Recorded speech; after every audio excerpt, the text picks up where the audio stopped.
Can you guys hear me now?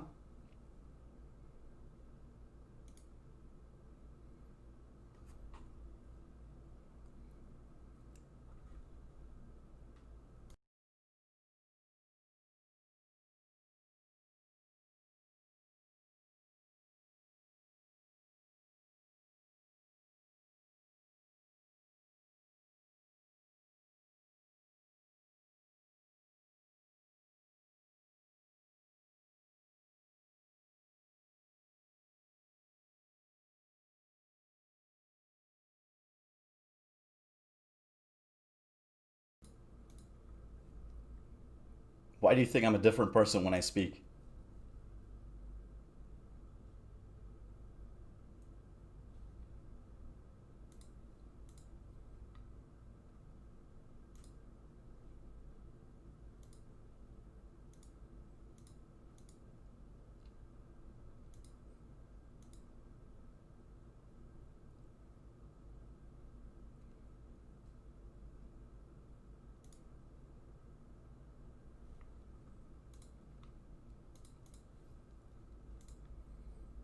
Oh, it seems like we have some new people here.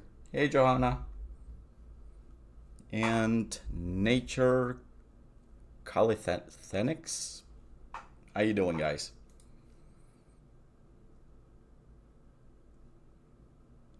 Yeah, my accent comes and goes. It's weird. Some days nobody notices that I'm a foreigner. Some days, not so much.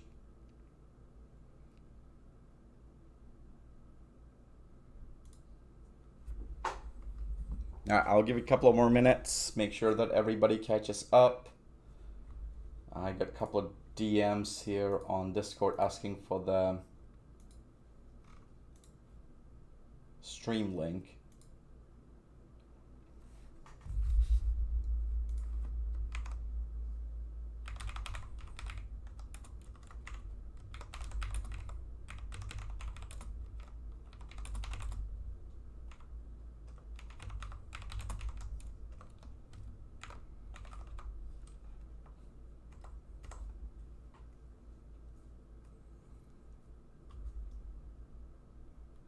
Fong, can you hear me? Can you not hear me yet?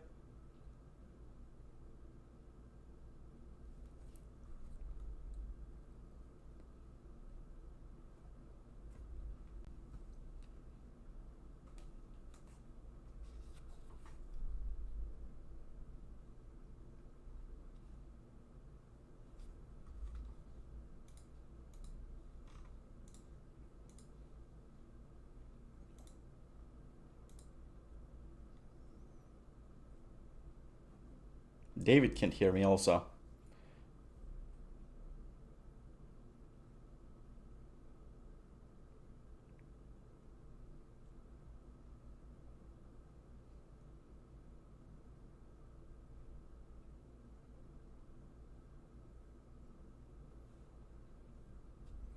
There's a good amount of delay between the time you type, you guys, and I and by the time I speak, I think so. Even though it says that my stream is on normal latency, so I don't know why there's so much issues.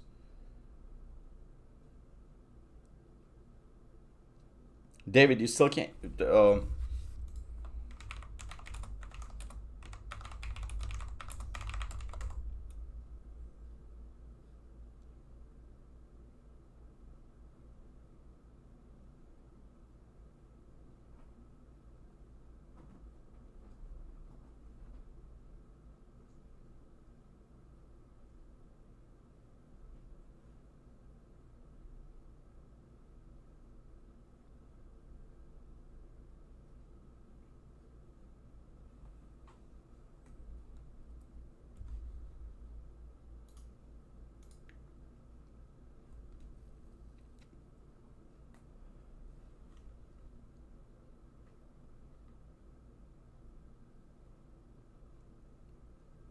I mean, Square got leaked their earnings. I mean, who cares? It's not a big deal. They were supposed to report, I think, tomorrow morning or after close. I'm not 100% sure, but it happens time to time.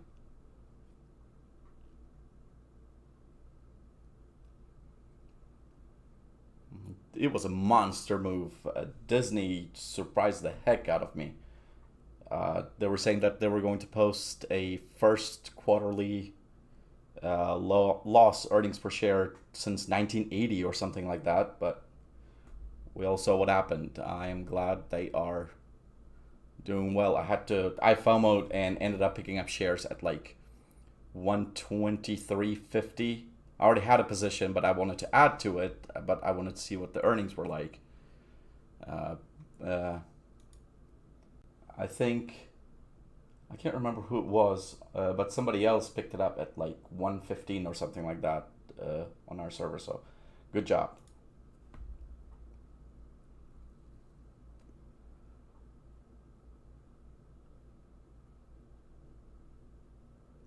Oh wow, the 15-second delay. That's crazy on the audio.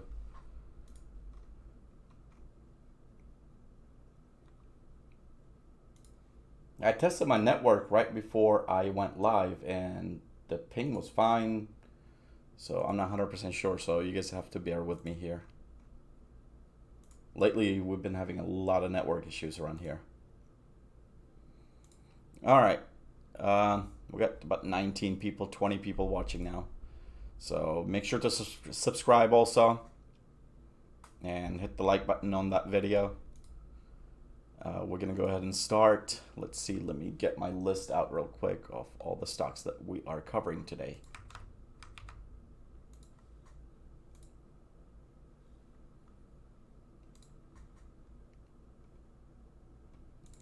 If you guys have any other requests, I will try to accommodate you, but I don't really want this stream to go 4 hours again like last time, so.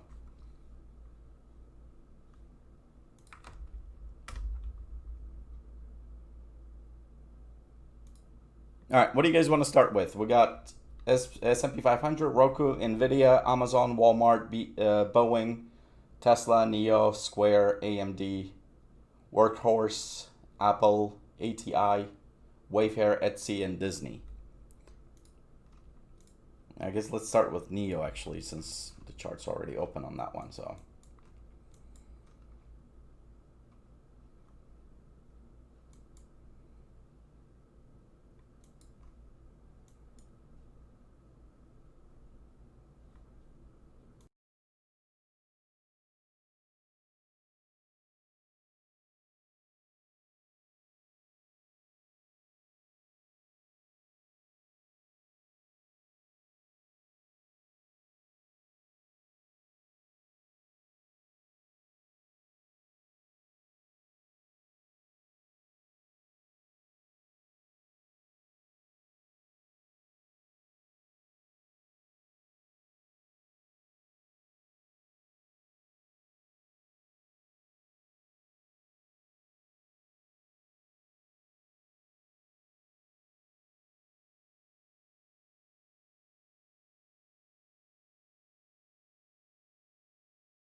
Can you guys hear me now? I see what's happening. Give me 1 second. I see that I have two mic profiles here, and for some reason it keeps switching between them.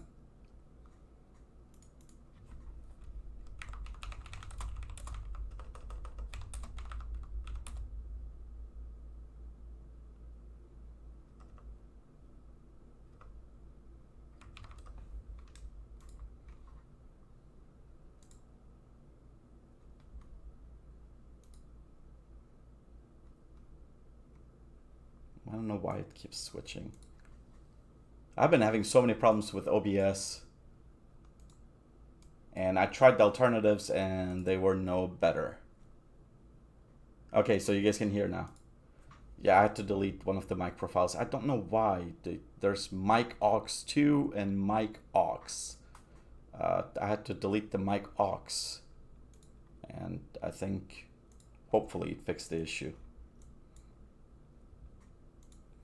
Okay, so the NEO breakout. Last stream we talked about how it was consolidating after its massive run, and Kevin and DB, I think, and a couple other people were actually worried, and I think I had a position back at that time also. But we finally had a breakout following the reports on the July deliveries that had a year-over-year growth of about 220% or more, and which was amazing.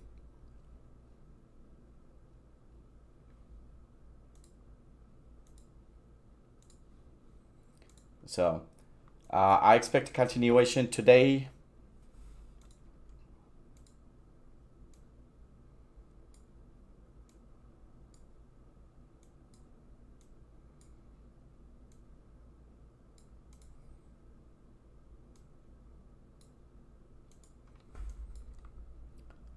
Today it did briefly pump up to, what was it? Yeah, 1450. Once we adjust the charts, once we adjust the trend lines and everything, we can see that it's a broadening wedge. So it is going to keep pushing up against it, and either it is going to break out or come back down to retest for support. And the good thing that we have the fib levels here, the 0.5 fib level at 1342. I don't think 1342 is the right, the proper support zone. The resistance and support zone, I think it's more at around 1350, I would consider. I think I told you guys about it today also when we took that trade. But I do think that it is going to continue up, and the main reason it actually fell towards the end of the day, right before the 7 o'clock close, I guess the 7 o'clock Central Time, but 8 p.m. Eastern Time, because Jim Cramer actually talked about it on his show, and he said that if you were going to take a position on EVs, that you should drop NEO, that you should drop Nikola, and you should go with Tesla, which I agree with him to a degree, but I think NEO is a great speculative play, and they've been delivering on all their promises, and they're backed by the Chinese government. So, I mean, they've been pretty much getting free money over and over from them. But we have to consider the new player in the market now, KNDI, of course, and the Lian Automotive, or whatever, the one that IPO'd last week. So I am guessing they are also going to be receiving huge subsidies from the Chinese government. Either way, I think NEO is way far ahead from their competitors, especially their domestic competitors, not including Tesla, of course. And they will be expanding. I have been seeing reports that they've been expanding really quickly, actually, in former USSR countries. I know they opened their showroom, and they started shipping cars to Uzbekistan and Russia and few other countries, including Kazakhstan and Ukraine, if I'm not mistaken. So I think they are going for a global market as well, just like Tesla is. And Their cars are not bad, actually. They are more of a luxury style cars, but that's what people appreciate in those countries. They try to get the best, of course, but Tesla is way ahead. And their battery packs are not bad. And there's a rumor floating around that who was it? Volkswagen or one of them is considering using Neo batteries to assemble their electric car. So that would be huge actually for this company, because if a company like Volkswagen is doing is willing to work with them, and their numbers would go through the roof in my opinion. But I am looking for a continuation. I think we are going to hold these 1350, 1340 levels, and I think we are going to continue up. Let's take a look at that smaller chart time frame real quick. Yeah, we'll get a consolidation here going, and I think it will be fine. I think the CCI is already turning up, but I would not expect it to be bullish unless it is over 100. Then I would definitely open a position if I didn't have one. But for now, if you entered the trade today with me, then you're good for now, and I think it will pay off. Neo usually does for us. So, do you guys have any questions about Neo so far? And I think that MACD is also looking to turn up and turn bullish, and CCI, not CCI, I'm sorry, RSI is flat, but it is in the process of turning up.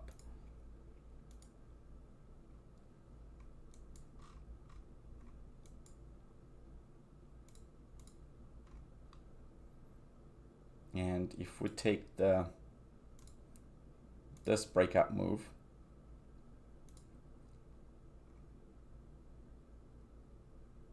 again, support resistance again on this, just from this breakout move, is at $13.50, around that area. So as long as we can close above 1350, 1340 in the next few days and consolidate here, I think we have another leg higher. Let's see. Another 2 legs higher probably. 1, 2, 3, yeah.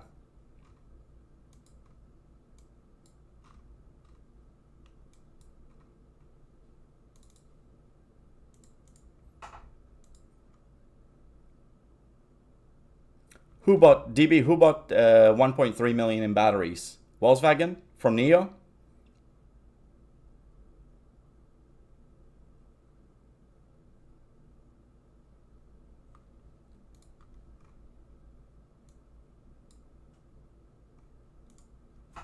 Now, if you guys don't have any questions on Neo, then we will move on. So watch for the 1350, 1340 levels. Next support would be at a round number, and looks like the hourly EMA is also around 1350 level, so 20 hourly EMA. So yeah, definitely needs to get above that for it to continue up.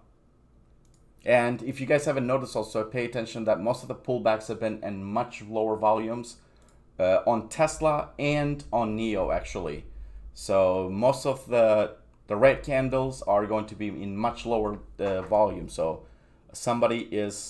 market makers most likely are letting it fall so they can accumulate much bigger positions, and because they are expecting a pump.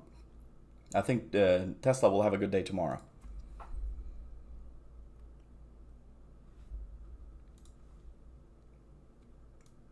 All right, let's see.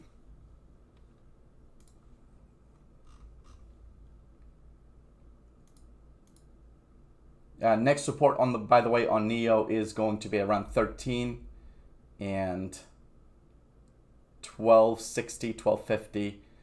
But I think $13 level will hold no matter what. I don't see it going below $13 anytime soon unless there's some bad news. And the fact that there was a new negotiations coming up on the August 15th between China and US, I think we can expect good things.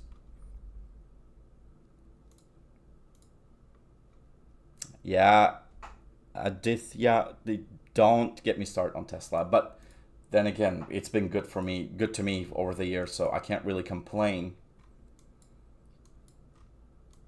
I picked up a few contracts. I dumped some portion of my August 14th contract, and at a huge loss. And I ended up picking up some $821 $2,000 strike price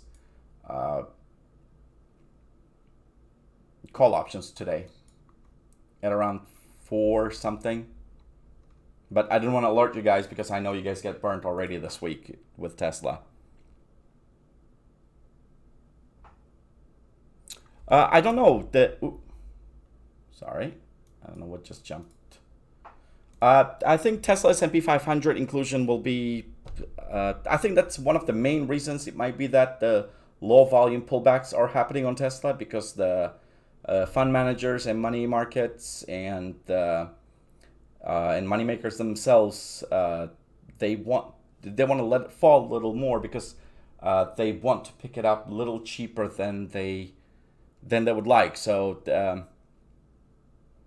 I think that might be one of the reasons it's been consolidating and it has been pulling back so heavily on much lower volume.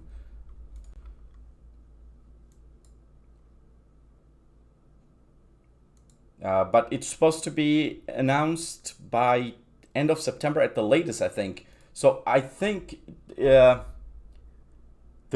worst case scenario, I think the S&P 500 will include it during their quarterly rebalance at the end of September, or they are going to announce it anytime, so you never know with it.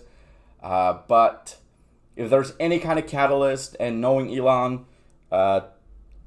he's a hype man. I mean, he's the ultimate hype man. He's going to try to release some kind of press release to push the stock price higher to force S&P 500 inclusion, because they are going to S&P 500 fund managers are going to demand that it should be included so they can pick them up already at a much lower rate. Because from what I looked, it's going to be 8% of the S&P 500, something like that. And that is about $40 billion worth of stocks that they have to buy. So that's going to be huge.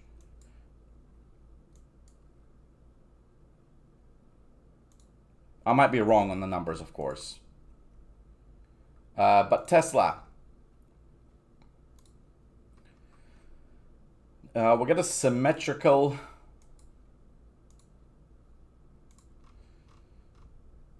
triangle forming, and formed at this point, and it is consolidating sideways still in the consolidation zone from last week.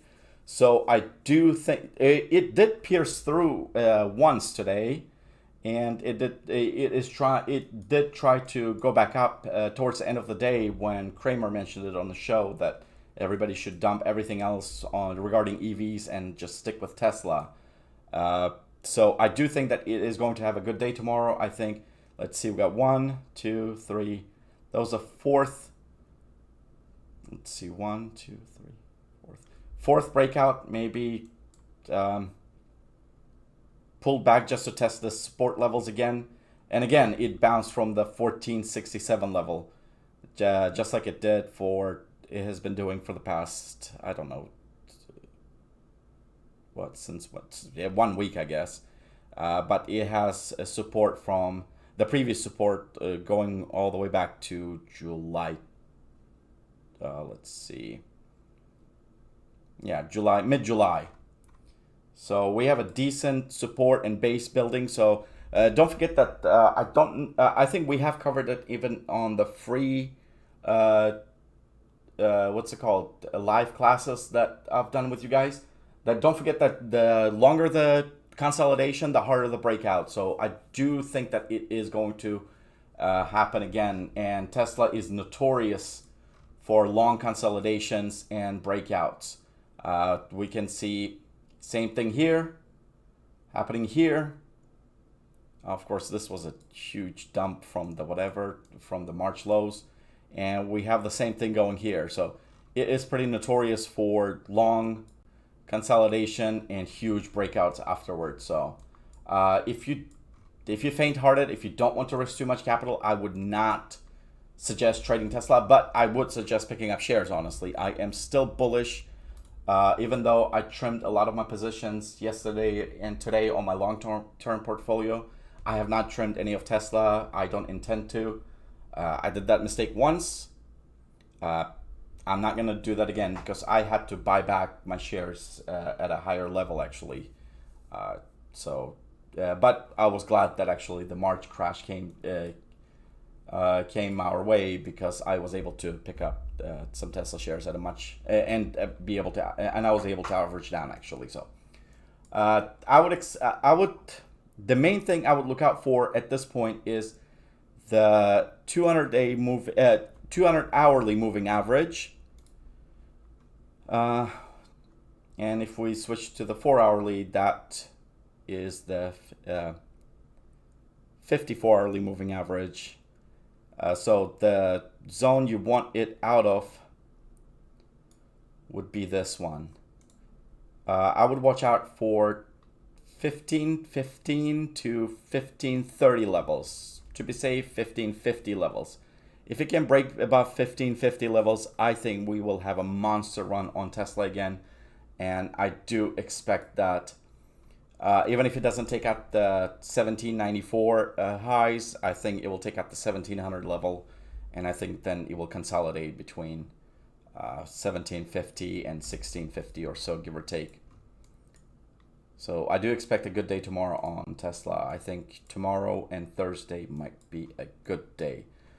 Tomorrow we also have some economic news coming out, so you got to watch out for the, I think, market PMI and some of the employment reports are coming out. So I would be careful trading anything tomorrow. And today, like I said, the S&P 500 topped out, but we will see what happens. So far, we have some decent reports coming out from the Hill, saying that most likely we will get a deal, or at least an agreement by the end of the week. So a deal in principle regarding the stimulus package. So I think that should be good. And let's take a look at the oscillators real quick. Really flat, but the 12-hour CCI is turning green. It turned green today. So if it can hold and if it can go green, I think we have a decent chance. So if any of you are still holding your contracts from last week at a huge loss, hold them, because they're worth about $100 at the moment, or $120 or $1.20.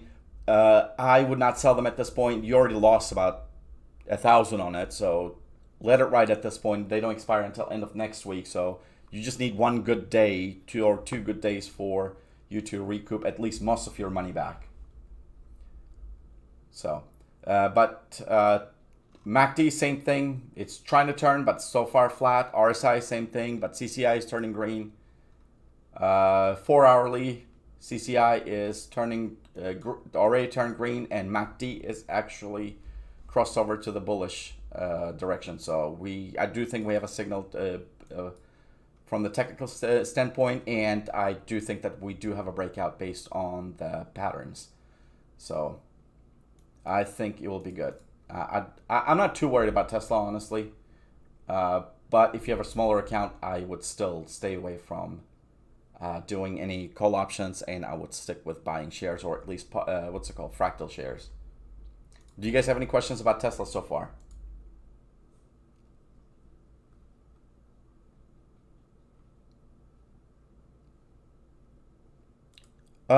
If you can buy at the beginning of the day, Fong, and you see the momentum picking up for Tesla, then yes, I would buy. But you gotta watch out for theta decay, for time decay.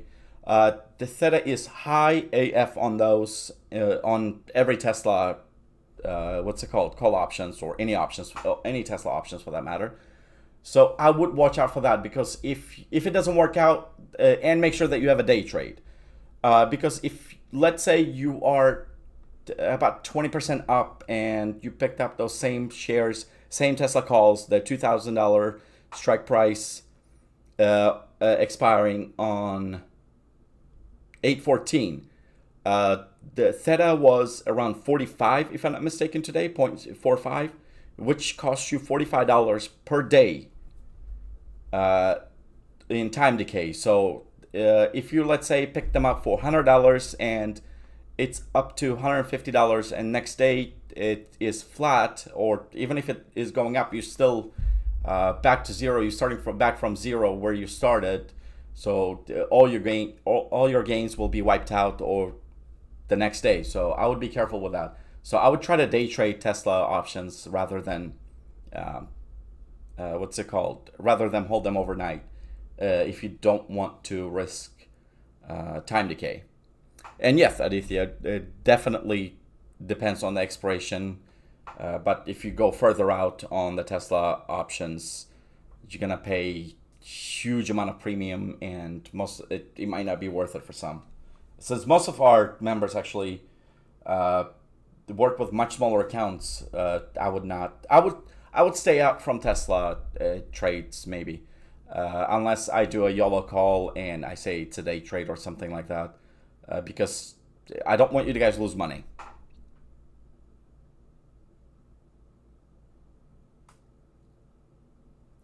Goof, can you do a live session, I guess, where you show what you do to pick a contract? Yeah, I guess we can do one day when I am not trading too much, because if I'm trading too much, I don't want to stream, because I don't want to have any delays with my Thinkorswim or anything like that. But one of these days, in a week or two, I'll take the time, and one day we'll do a quick stream where I show you guys on why or how I picked the certain strike price or the expiration date. But it's all about the Greeks. So I do have a pending session with my premium class regarding the on options, actually, that is long overdue. So hopefully maybe I will open that up to everybody else also, and do a session publicly instead of doing a private session for only the premium members. So if you guys have any questions about Tesla, we will move on to the next one. Let's see. Let's take a look at NVDA, because today I took a position on that, and the premium was pretty expensive also on that. So, and the earnings are coming up on the 19th, and seeing how AMD had a monster beat on their earnings, I expect the same, if not more, from NVIDIA, to be honest. Because if Ryzen chips sold at record numbers, at record levels like this, then I believe that NVIDIA sold at even larger levels, because the first thing you upgrade on your, of course, unless you're putting together a workstation, then you might just buy a Ryzen APU. You might not need the NVIDIA cards, but the trend that I'm seeing lately is that the PC gaming is picking up big time. Just looking at my wife, for example, she never gamed or anything like that, but she decided that she wanted to game. So, and she loves it. Linus. How did Linus pump to AMD? I don't think so. I watch Linus's videos pretty often, actually. NVIDIA in wave 3? Well, let's see. Depends, because their wave just never stops with NVIDIA. So let's take a look at the daily first on this. Let's see. Even weekly, maybe.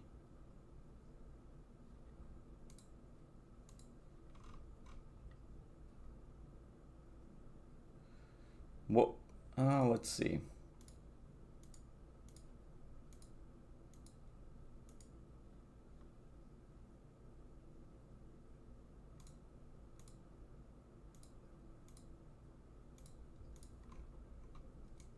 Might be the, what's it called?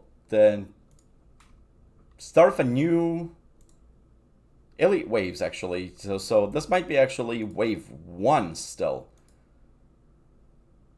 So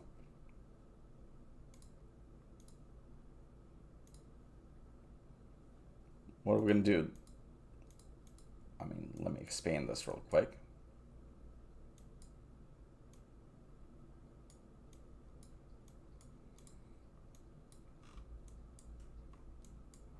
Let's see, we don't. Yeah, let's see, we got 1, 2, less than 50%, and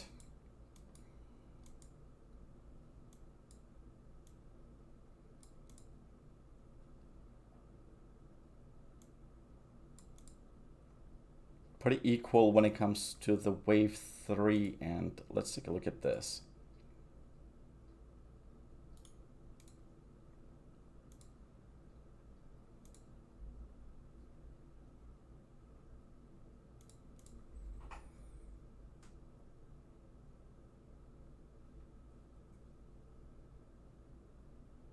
Okay, so the wave 1 and wave 3 are pretty equal to each other. That means that this elite wave count is proper and valid. So that means, and wave 2 did not pull back.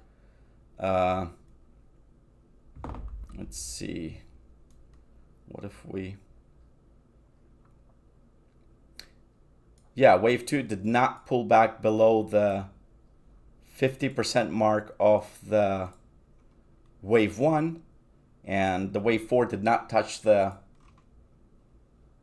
wave 1 area. So, and wave 5 being the most what's it called, masses joined in and overextended even further. So I do think that this elite wave count is on the daily is proper, and we have an ABC correction, more like a consolidation before the start of the new wave. So I do think that we are at the beginning of in the process of building the wave 1. So I do think that it is. I don't know if it's going to top out at these resistance levels and pull back down before it continues to its wave 3. Or if it is going to keep moving to this resistance in the next few days in the anticipation to the earnings, and do a mild pullback before continuing and breaking out of the channel. So we'll see. Time will tell. But I am extremely bullish on NVDA in general. Earnings coming up, which is amazing, and I do think that it is going to be a monster beat. Let's see. Okay, I see that there's a couple of messages here. So yeah, Fong, it might be the if we take a look at the smaller time frame, actually, on the Elliott waves. Let's see, after the consolidation, we got 1, 2, 3. No, that doesn't work because that's not the wave. The wave 4 cannot pull back all the way there. So probably 1.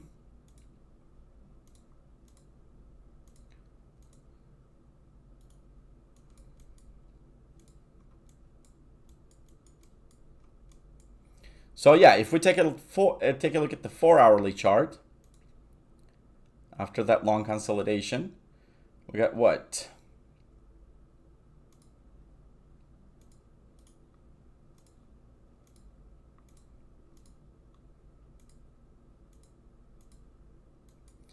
So yeah, let's see. Now we're gonna take a look at the.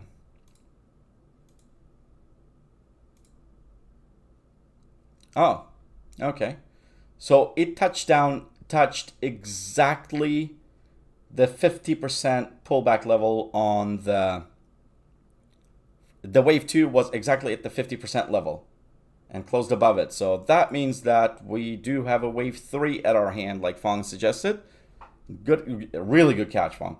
On the 4-hourly chart. So that means that we have Since the, let's see.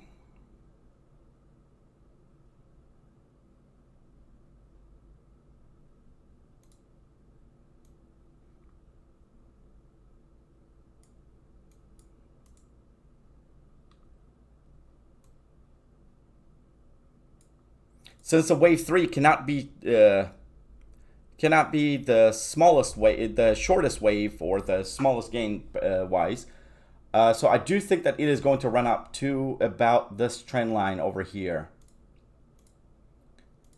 And coincidentally, we also have the 1.414 resistance level at $462, give or take, on the fib extension. So that means that we have room to grow. So as I suggested, that would be the end of the wave 3, then pull back to wave to somewhere. It could pull back even all the way here if it wanted to, depending on the time frame where it ends up. So I do think that it might be on the wave 3, and that we are going to touch this resistance level at around $462 pretty shortly, in a week or so at the most. So I do think that it has a lot more room to grow. So I would, if you open the NVDA position with me today, I would hold it strong. I might actually pick up a couple of more contracts tomorrow, depending on its move, of course. But then again, it might consolidate a bit, and instead of running up right away all the way to this trend line, it might just bounce around and move up with this trend line, just come down every time and keep moving up. So we'll see how the scenario plays out here. Regarding the oscillators, the RSI is definitely overbought, MACD is way overstretched, and CCI is turning down on the 4-hourly. Same thing on the 12-hourly. Daily RSI, it's at 70, so I think on the daily it has more room to run.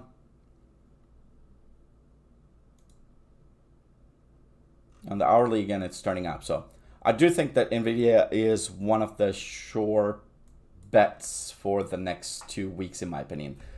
As long as market conditions hold, as long as the S&P 500 doesn't tank, or the Dow, of course, or the NASDAQ. Well, mainly NASDAQ, I guess. But I do think that DB, don't worry about it. You've been improving daily, so you gotta don't beat yourself up over it.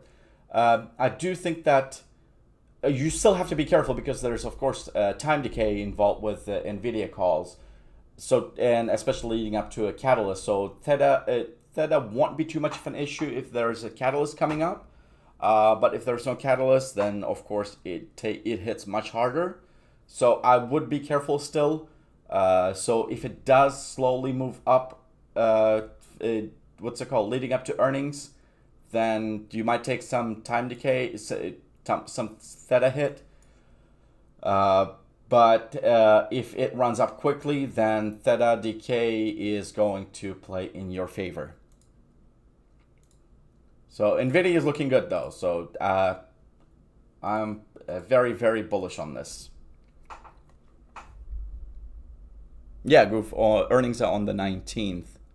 Let me see. Let me make sure that I am caught up with all the messages on here real quick. Yeah, Goof, I've built a lot of PCs this year also. But I didn't do too many APUs except for one. But I picked up a few RTX cards this year.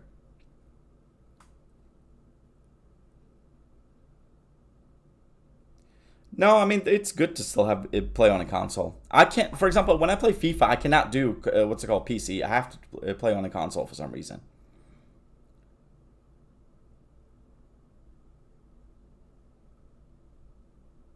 Yeah, Aditya, definitely a good one.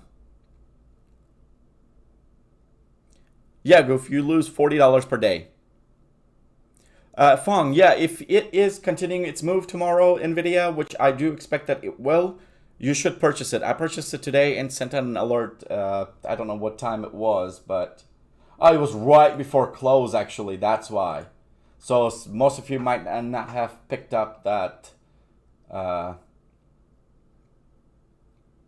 You picked up that contract yet? So I decided last minute that I wanted to pick up a few NVIDIA calls. So why didn't you have a buying power? I don't get it. What do you use that it doesn't settle right away? Or do you use a cash account?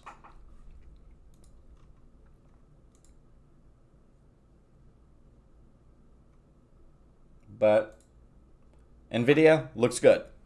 So we move on to the next one. We got Amazon. Let's do Amazon next.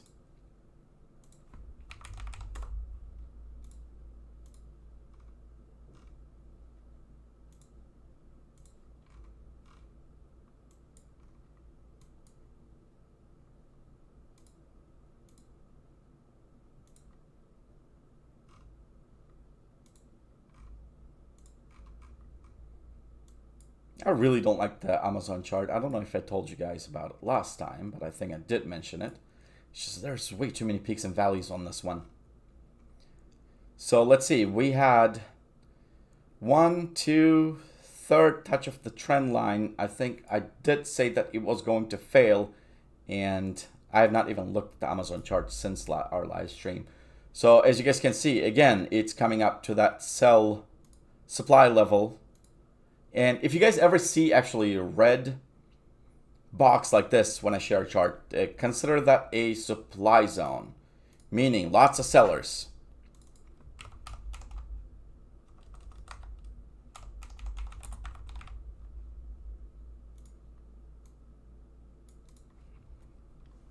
And if you guys see a green box at the bottom, that's usually where the support is when there's lots of buyers come in and step up.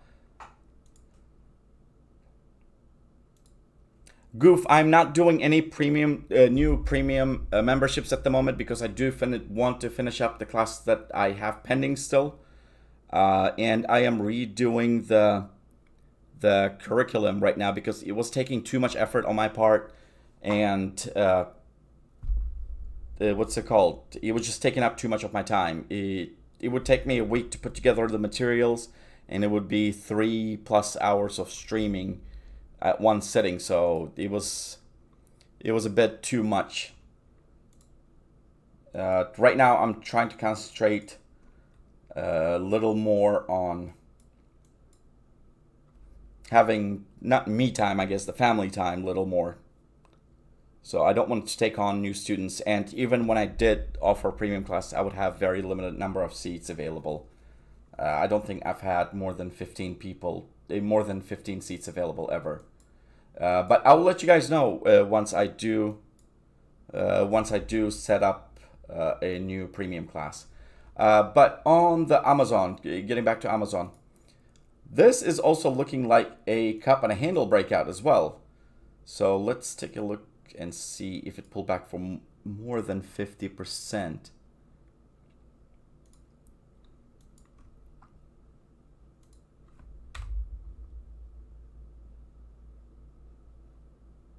It did not. So that means that we might, let's switch to hourly so we can take a look at our handle over here.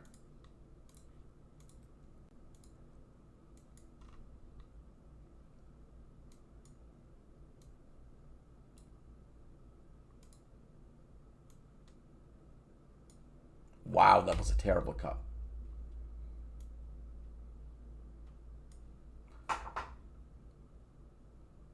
So we might have a cup and a handle breakout in progress.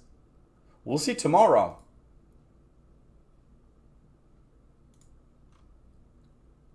So I would definitely watch what would be a true breakout here. Let's take a look. Wait, let me get rid of that tool.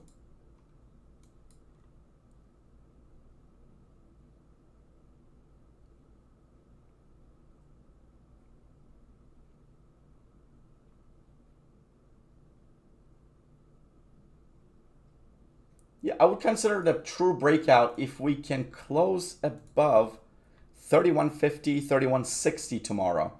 Of course, we have this trend line to worry about still, but it's going to be the 1, 2, 3. Well, kind of touched here, but it would be the fourth true breakout from this trend line. If it can break above this trend line, which sits at 3176, 3180, give or take. Let's say 3200. If it goes above 3200, then we definitely have a breakout on our hands, and the first price target would be, let's be conservative and take this. And the first price target would be around 3460, give or take, 3450, let's say, for good measure, or even 3500, where we have the 1.618 extension here. So 3500 might be a good target for our first target, if we do have a cup and a handle breakout on our hands. And if we take this triangle here, I'm guessing it will measure up almost. Yeah, close by.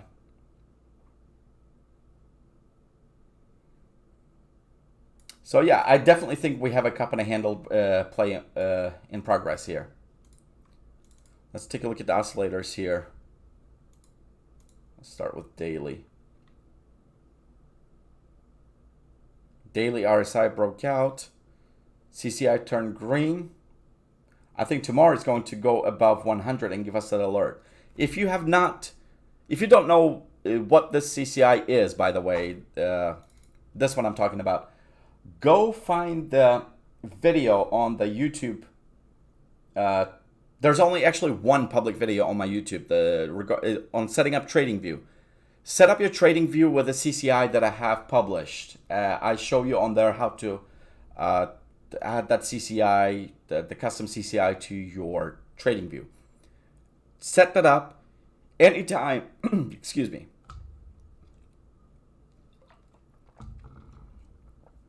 Anytime the CCI is over 100 on this custom CCI, it's a bullish alert and open a long position on that one.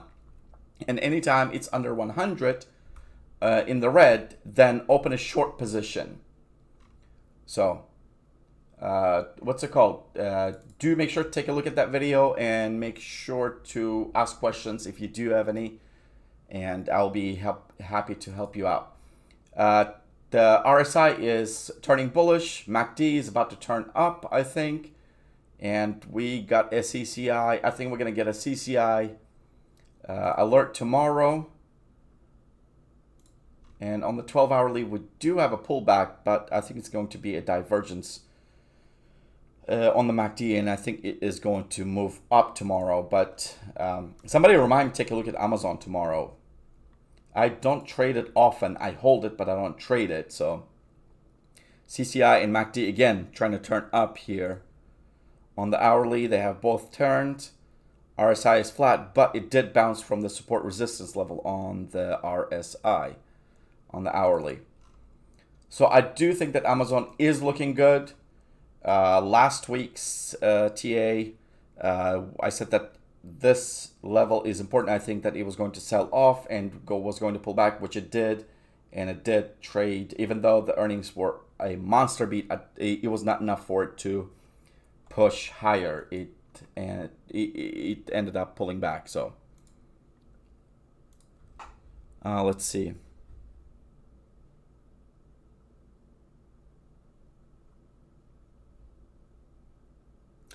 What do you mean, Goof? To get the price target, you get the difference from the support and the recent high. If you go on the YouTube tab on the Discord server that we have, if you go on there, you're gonna scroll up and you're going to see. Let's see, where's that video? Or might be on the live sessions, if you scroll up, you're going to see a video named, let's see, where is it? I'm trying to find it right now. I don't know if the patterns, session was open to public or not, but if you see any videos regarding patterns that I did on the server, I explain on there exactly how to set price targets and everything. Basically, what you do is you take the, let's say this triangle we have. So if we take it from the top to about the bottom, if it breaks out of this triangle, it's going to be your first target. But we have a much more important pattern in play right here. What you do is you take the top of the cup and to the bottom of the cup, you draw a trend line. And you take the breakout level from the handle. And that's going to be your target 1. That's where you take your first profit. And then you take a look at the fib levels and take a look at the pullbacks and go with the Elliott waves and see and count the waves that you got there at, on the candles and see which one, what wave it's on. So then you are going to be able to actually tell. I cover each one of these, the Elliott levels, the patterns, the fib levels, and everything else in separate different live sessions. So I'm not going to be able to explain everything in just one technical analysis live session that we're doing at the moment. So I might put together a small write-up or something like that based on my curriculum and share it with you guys regarding the patterns.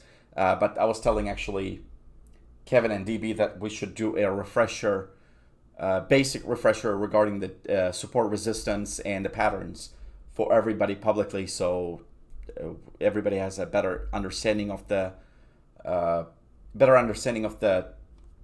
technical analysis. So that way, when I am suggesting or when I'm sharing charts with you guys, you are going to be able to understand exactly what's going on there. So I will try to put together something by the end of the week, and maybe this coming up weekend maybe not this coming up weekend actually. I have some plans this weekend, but maybe on Monday we'll do a small session regarding that right before the technical analysis session. So Amazon, keep an eye on it, and if it does break above, let's see, 3150 or 3200 especially, go long if you don't have a position on it yet. Again, the premiums are insane on this. Also on Amazon, day trade it. Try to day trade it because you don't want to get hit with the time decay, and make sure to make sure to not to risk more than what you can afford to lose. So no, it's not going to get to target 1 in one day. It's going to be multi-day most likely. Sometimes it does, but most likely when it comes to Amazon or to stocks like that, it's most likely not going to be a one-day event. It's going to be multi-day event. Don't forget that Fung, that when it comes to Elliott waves, they're fractals. So if in the longer time frame, let's say it might be wave 1, but if you, let's say, counting on the daily, or if you're counting on the 12 hourly or 4 hourly, but if you switch to hourly or the 15-minute, for example, it's going to be the exact same moves in 5 moves and ABC pullbacks along the way. So again, that Fong, I think you were there when we actually did the Elliott waves session. So hopefully you still remember.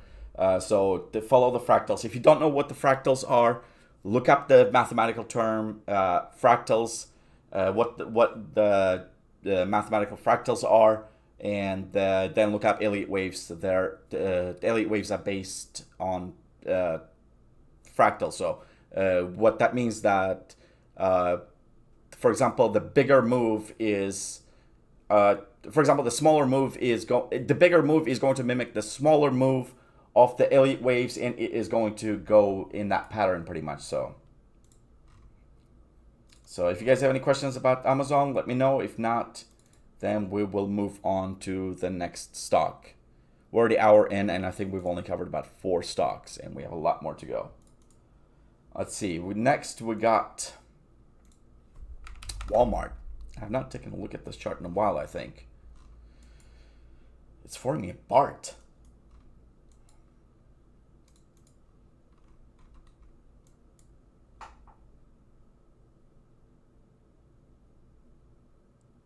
What is a Discord live function?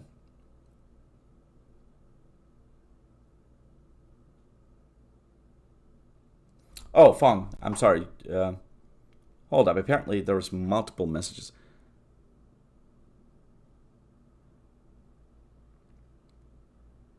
Yeah, Fong. What's it called? It will kill the premium. What's it called? But I did cover it. I don't know what the question marks are. Did you mean to send another question, but you just didn't come through, or are you still asking about the question you asked regarding you won't get to that target in 1 day, right? So the theta will kill the premium. Am I right? Are you asking about that? Because I thought I covered it at the end when I was talking about make sure that you do have a day trade on that one when you're trading Amazon, and make sure that you don't risk too much more than what you can, and so on. Did you need any more? Also, if you're new to this channel or anything like that, I'm not the best of instructors, so I might, what I say might make sense in my head, but it might not make sense to you. So make sure to ask questions. Make sure to follow up on your question. If I wasn't clear enough, I encourage it. No one's gonna make fun of you for that. The more you learn, the better you know, and the less money you're going to lose. I don't want any of you guys to lose money.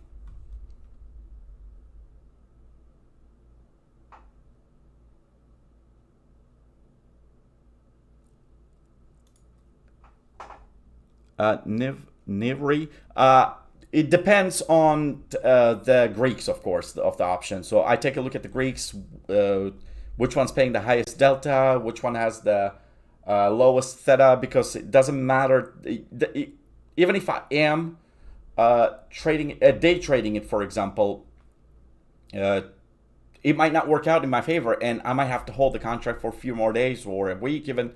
So I do tend to take a little more risk. I do tend to pay more for my premiums and have a little peace of mind where I know that, okay, by this time, actually, if the trade does go wrong against me, I might be able to recoup my losses, or at least I won't take a huge hit, and I will be able to, if it does pull back, then it might pull back to this support level, and I might be able to average down there and continue holding those contracts for a few more days.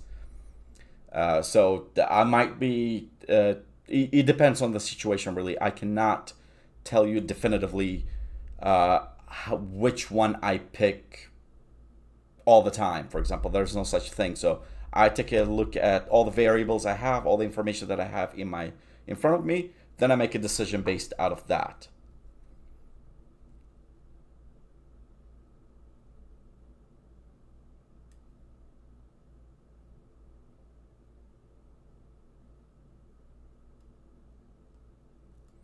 Maybe not a month, depending, because some of these premiums, when it comes to, let's say, Amazon or Tesla or what's it called, like NVDA, the premium is going to be out the ass for that if you're a month out, for example.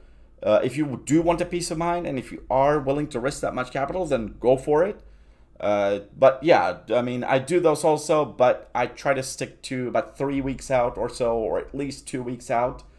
That way, it also depends actually on the what's it called, on the personality, on the trait of the stock. Each stock, in my opinion, has its own trait. The way it trades, the way it moves, the way it reacts to certain news and certain market conditions. So you have to be able to predict those as well. The more you trade, the more you watch the market, and the more you pay attention to the news flow, the order flow, and everything else, the more you're going to be able to recognize the traits of each stock. So you are going to be able to pick the right strike price or the right expiration, for example, based out of that. And you are going to be able to much more accurately predict what the support and resistance zones are, which ones are going to hold strong and which ones aren't going to. So in my mind, it makes sense. I don't know how to explain it, but for example, when I look at a stock moving, for example, especially when it comes to Tesla or AMD or S&P 500, or the S&P 500, what's it called, SPY, or NEO, for example, some of the stocks that I've watched daily, every day, for example, for months or years I've been watching, I know, I can tell, for example, that, okay, it's getting, sluggish, or the buyers are not stepping up, or they are, or this pullback is not real, or the support zone is not going to hold, or this resistance is not going to be too much of an issue, depending on how the stock is moving that day. So just like you can tell how your kid or how your spouse is doing mood-wise, you're going to be able to tell what the mood of the stock is for that day.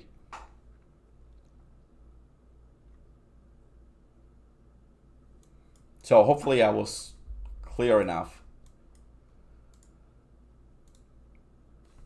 Okay, so if we are done with Amazon, we're going to move to Walmart. Let's see. Let's take these highs actually.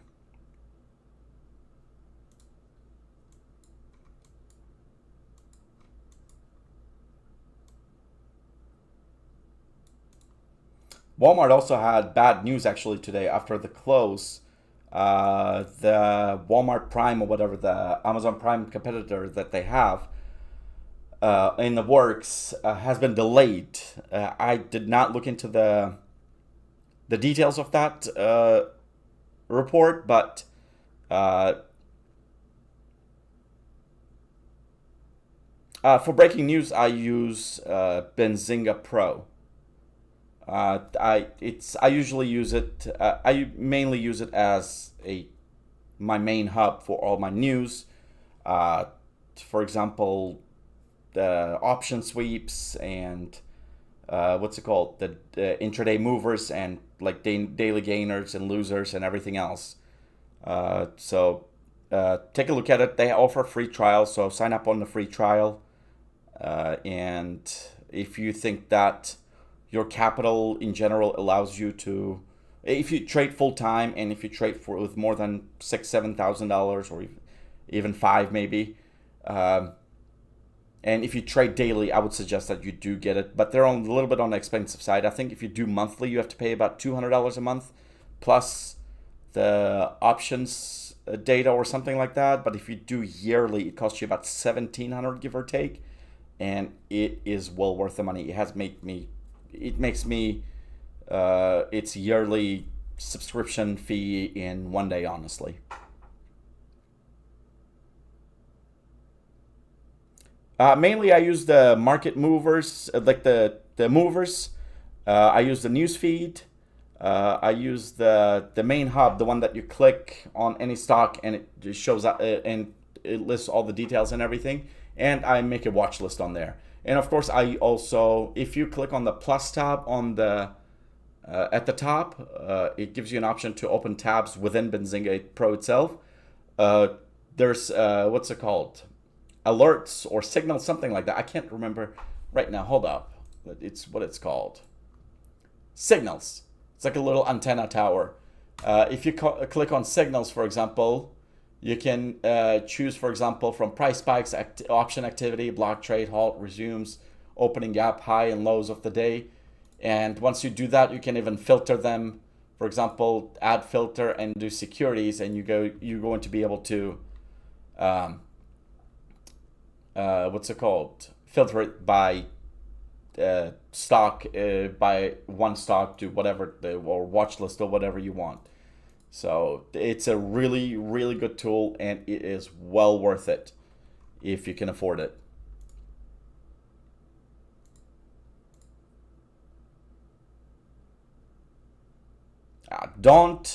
Seeking Alpha, I do read for entertainment purposes. I did have Yahoo Finance, the premium version, for a bit. It just wasn't adding value to me, so I got rid of it. I also have a live vol. It's a live volume of what's it called, the option activity and everything. So, but most of that data is actually already included in my Benzinga Pro. So, but there's certain things that I still take a look at live vol and everything. Maybe I'll make a video out of explaining the live vol and the Benzinga Pro one of these days. I know that they have a affiliate program and a referral program now opened, and just got an email a few days ago. So I might sign up on their affiliate program and make a video on it so I can monetize it a bit, because the fee is pretty expensive. Finviz, I mean, it's a great tool. It's free, so it does its job, but I don't really use it that much. I don't have Finviz Elite, and the fact that they don't have dark mode on their free version, it's just a no-go for me. I cannot do what's it called, the day mode on any website whatsoever. And if I do use the Chrome extension for the dark mode and everything, it just doesn't look right, so it just frustrates me. I'm OCD, I'm crazy. So Walmart, let's take a look at here. Excuse me.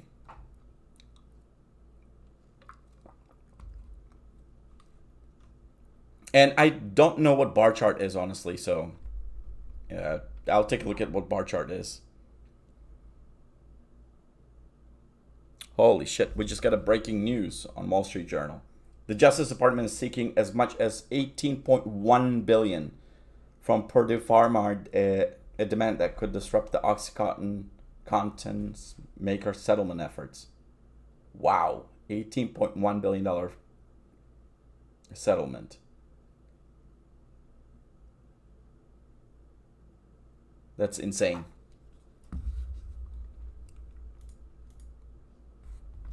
Give me 1 second, guys.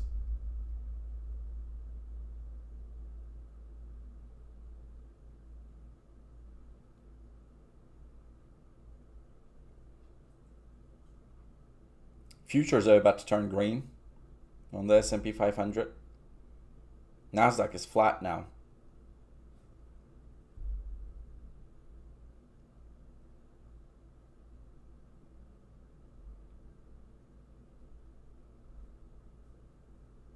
Nikkei, though, is down 0.2%.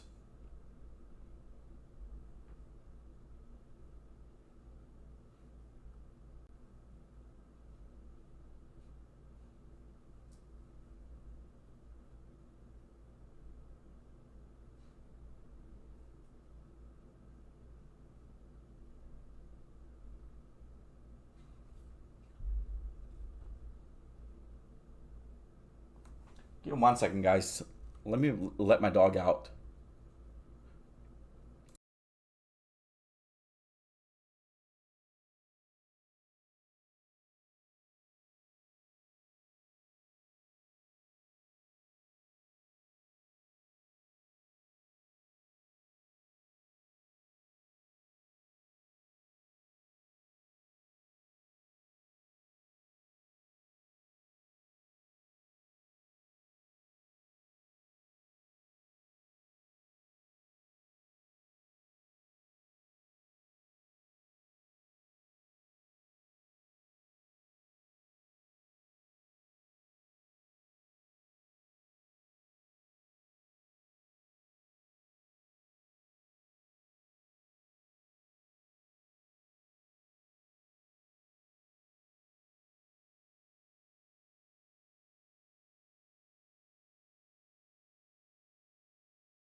All right, sorry about that. Yep, it's catalyst not only for the Purdue Pharma itself, but the Malnikoff, J&J, I think, had a issue over that, so we have to take a look at it. I remember trading J&J and MNK actually when the first verdict came out regarding the opioid settlements. But Purdue Pharma was always the biggest one that was affected. So we'll see what's going to happen tomorrow to the pharmaceutical companies. All right, Walmart. today's news regarding, it was already topping out. We had a double top, but it is also, it's also looking like a cup and a handle breakout in progress, maybe. But again, that catalyst might hamper that move, which I don't think it's a big deal. I mean, they are still in the strongest position out of all the retailers to be able to compete with Amazon regarding Prime deliveries and everything like that. And I do think that they're in a much stronger position than Amazon, because there's Walmart even in the smallest town in America. So they don't have to have too much extra, what's it called? The warehousing buildings, because if there's Walmart every few miles down the road and everything, they could, and the Walmart parking lots and Walmart lots are pretty huge in general, so they could build out a small building and be able to put together a distribution center in every one of the next to one of their most of their superstores, I guess, pretty quickly, and they could get it up and running pretty quickly, and they would be able to compete against Amazon Prime and would be able to actually deliver the packages much faster, in my opinion. So I do think that it did pull back today after the news broke, as you guys can see on this hourly candle. Let's see. It wasn't that much of a move, and it recovered pretty quickly. So we have to watch and pay attention how it moves tomorrow. Worst case, I think. Let's see if we take a look at that. So the handle is still not at the 50% mark. That means that it still could dip all the way to $125 and still have a proper cup and handle breakout, in my opinion. But I don't think it's going to come to that. I think the worst case scenario, we are going to see 127 area, 127.50 maybe, and up from there. So two key levels to watch out for tomorrow. It might be a good trade, and we could take advantage of the volatility on the stock price. To watch out for it, the two levels would be $130.50, $130.50, and $128. Break below the $128, or even $128.50. So if we can break below or above either one of those levels, I think we might be able to take advantage of with a quick day trade or overnight swing trade or something like that, short-term trade. So watch Walmart tomorrow. I do think that there's money to be made there. Before that news broke, the RSI was bullish, extremely bullish, and it was doing fine, but it pulled back. But again, it might be an overreaction, and we might have a divergence in our hand tomorrow and continue up from there on the MACD. But CCI is still looking good, but we will see what tomorrow is going to be like. Walmart. I don't know who asked about who suggested the Walmart charts technical analysis. So if you're on the live stream right now, if you have any questions, make sure to ask. If not, we will move on. So yeah. Oh, and if we do have a cup and a handle breakout, let's do conservative and put the bottom of the candle, the bottom of the cup there. Again, 1.618 is going to be your first target for Walmart. So that would be $145 level. But Walmart doesn't move too quick, too fast, too quick, too often. So, earnings coming up actually on August 18th. I think they're going to beat the shit out of those earnings. What was the same earnings for last year?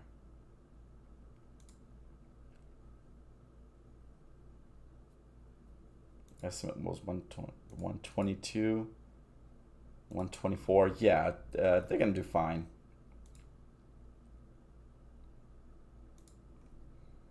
So I think it might be, the catalyst might be, the breakout might come or coincide with the August 18th earnings report and break higher from there. So watch out for that. I think it would be a good idea to pick up a contract or two depending on the premium and the theta, maybe even tomorrow. So we'll take a look at it tomorrow. I'll put that on my watch list.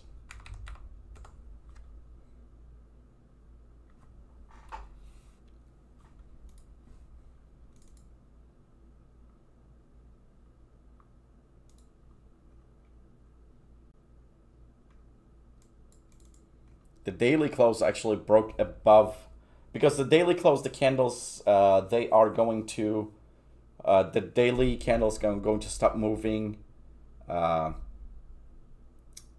3 p.m. Central Time, 4 p.m. Eastern Time. So they don't update. So we do have a daily close above the handle of the cup. So I think it's already trying.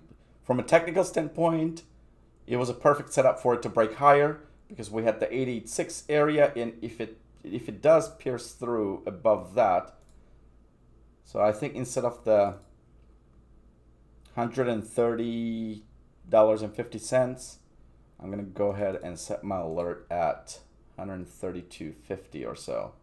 I think that's a much more important level. If we do have a break above that, I do think we have a cup and a handle breakout, and it is going to continue up. Even though I am giving you guys targets, like for example, $145 target here for your initial target from the cup and a handle breakout. Don't buy short-term options expiring at 145 because the delta might not be high enough for you to actually offset the time decay. So maybe stick with 140, 141 maybe, to be able to maximize your profits for every dollar move.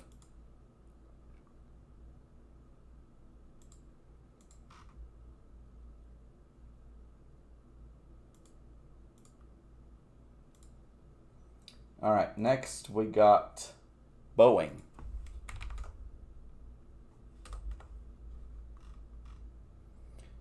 It's painful to look at Boeing sometimes.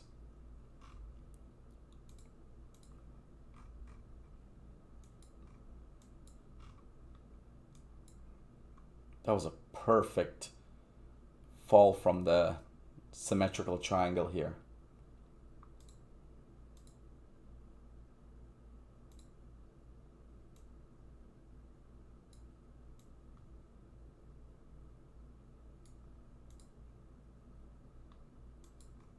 And look at that. I was giving you guys this example of the, who was, I think, Navri or whatever.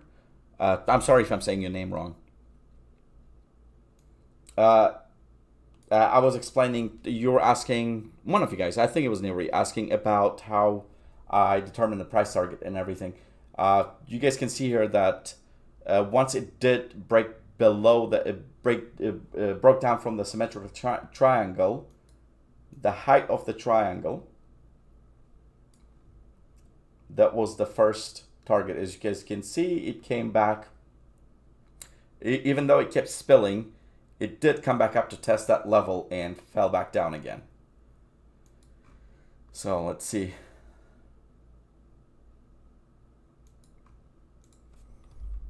I think most of the pain for Boeing might be over actually at this point, to be honest. The 737 MAX news are looking up, and most likely they are going to get the FAA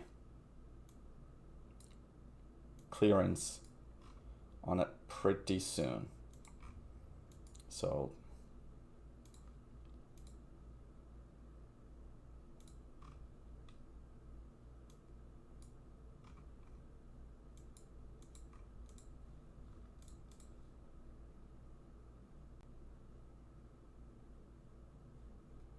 all right, we got a falling wedge downtrend here.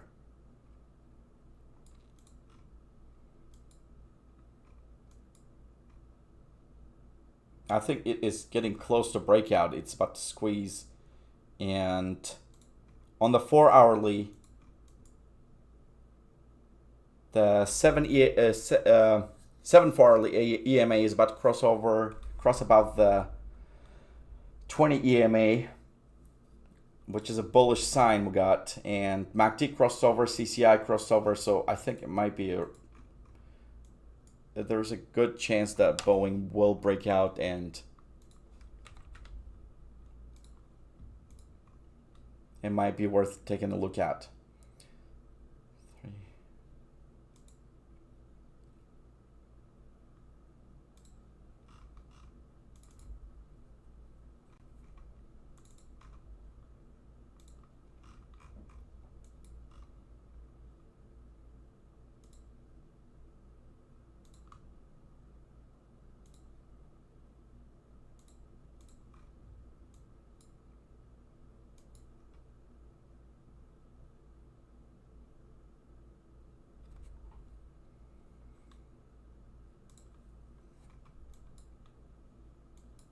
Let's see here.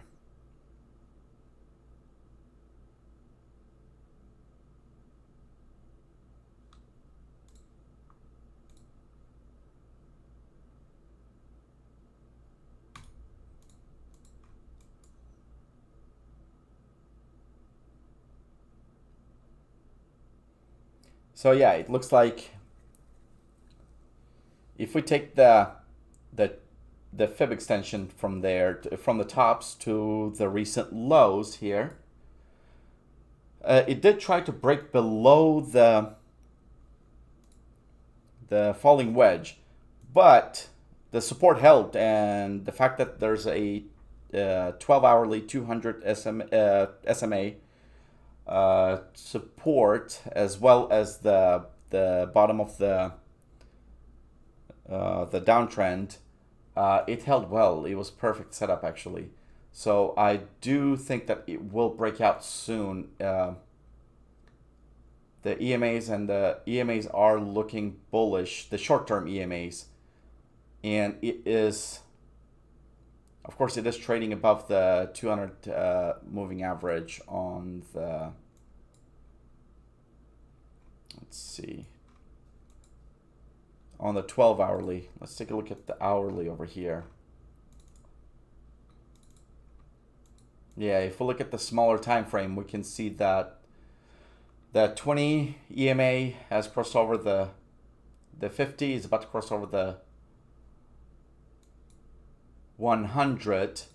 Also, if you don't know which ones I'm referring to, these are EMAs and the SMAs. Again, watch the TradingView video that is posted publicly on my YouTube channel. It's only about 15 minutes. It's going to explain everything that I have and how to set up your TradingView as exactly as mine.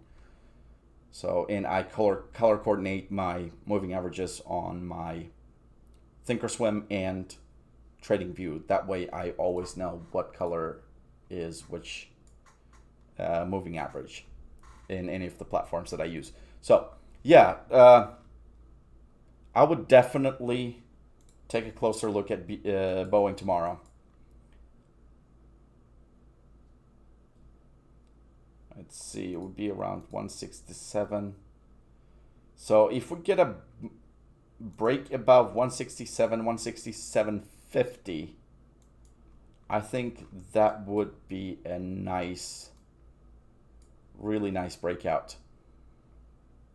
Let's see, let me make sure that these trend lines are proper. Where do we have the most?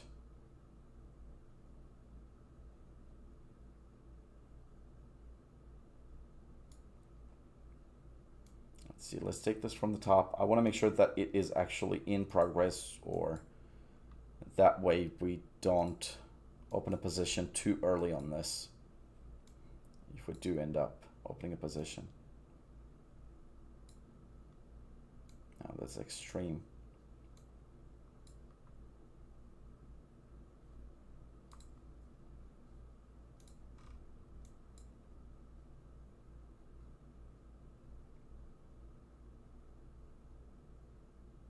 All right, maybe not 167.50. I would feel much better if it broke above 171, actually, preferably 172.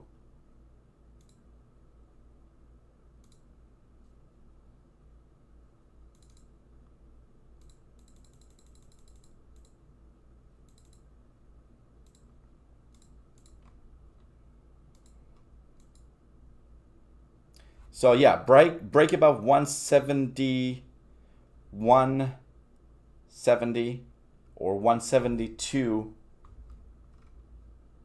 Yeah, I feel better about break above 172. If we can get a break above 172, I think it will be able to continue higher from there, and we will have a breakout from the downtrend. And of course, if it consolidates for a little longer, the breakout might happen at 169 or even 166, 167 even. So it depends on where exactly it ends up in the middle of the month, most likely, or towards the end of the month.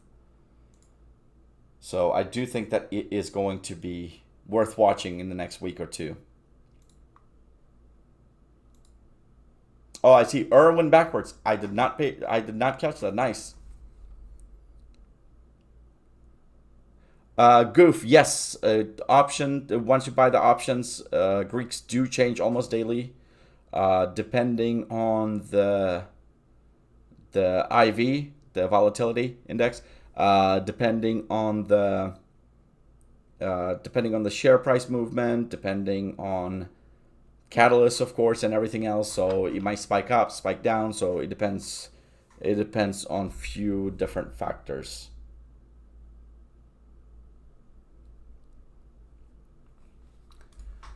Okay. So Boeing, I would watch for the 172 break.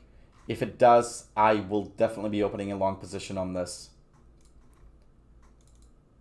And on the downside, I think worst case scenario, we got 151, 150 area. But I don't think it would come to that. Unless the whole market starts pulling back and everything. And the fact that moving averages are turning up and turning bullish gives me a lot of conviction. Same with the oscillators actually here on the 4-hourly.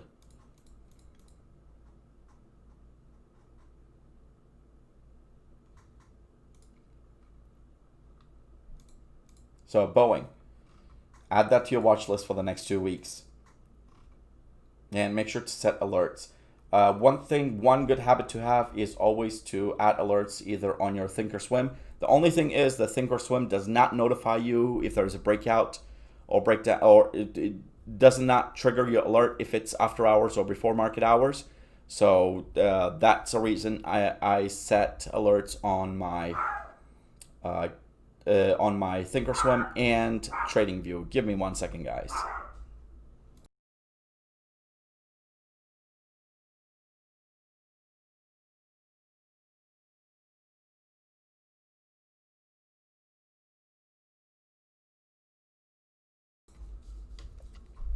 So yeah, make sure to set alerts and make sure you do set up. Don't do your charting on Thinkorswim, by the way. Thinkorswim unfortunately does not have the full data, so a lot of your oscillators are going to be a little off. TradingView, however, doesn't matter if you look at the 1 minute time frame, 1 hourly, daily, weekly, monthly. Doesn't matter what chart you look at. It is going to be much more accurate, and it will include the historical data from the beginning of from the day one of the stock or the ETF or that whatever the security might be that starts trading. So it will be much more accurate when it comes to a lot of the technicals. So Thinkorswim is also good, but I use it mainly for intraday when I'm day trading. So I rely much more on Thinkorswim indicators during the day when I'm day trading a stock or anything for that matter. But if I'm swinging it, or if I am taking a look at the long-term chart in general, or when I'm trading it overall, I first chart it on TradingView, then I chart it on Thinkorswim itself also. So I chart them both to have all the information at once. TradingView is free. There's a free membership one, but there's very limited amount of alerts and stuff that you can set, and you do not get the aftermarket and pre-market data. So for that, you have to upgrade. If you do upgrade, check out that TradingView video I talked about. And if you use my referral link, you get $30 off actually. Doesn't matter if it's a yearly or if it is a monthly subscription, you get $30 regardless. So you get your first month free and on the paid version, and you get your second month free with that $30 if you do Pro Plus or something like that. And you have to pay also $2 for NASDAQ, $2 for ARCA, and $2 for NYSE live data. Otherwise, it is going to be delayed, and you are not going to get pre-market and aftermarket bars. Because let me.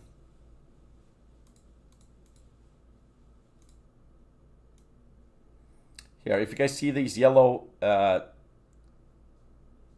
what's that called? I guess the highlights. These are aftermarket or pre-market candles. So you're not going to be able to get that information. I need to turn it down a little more.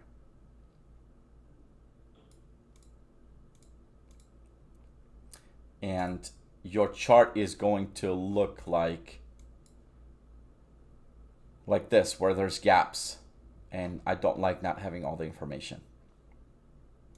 So you pretty much won't have this extended hours button also.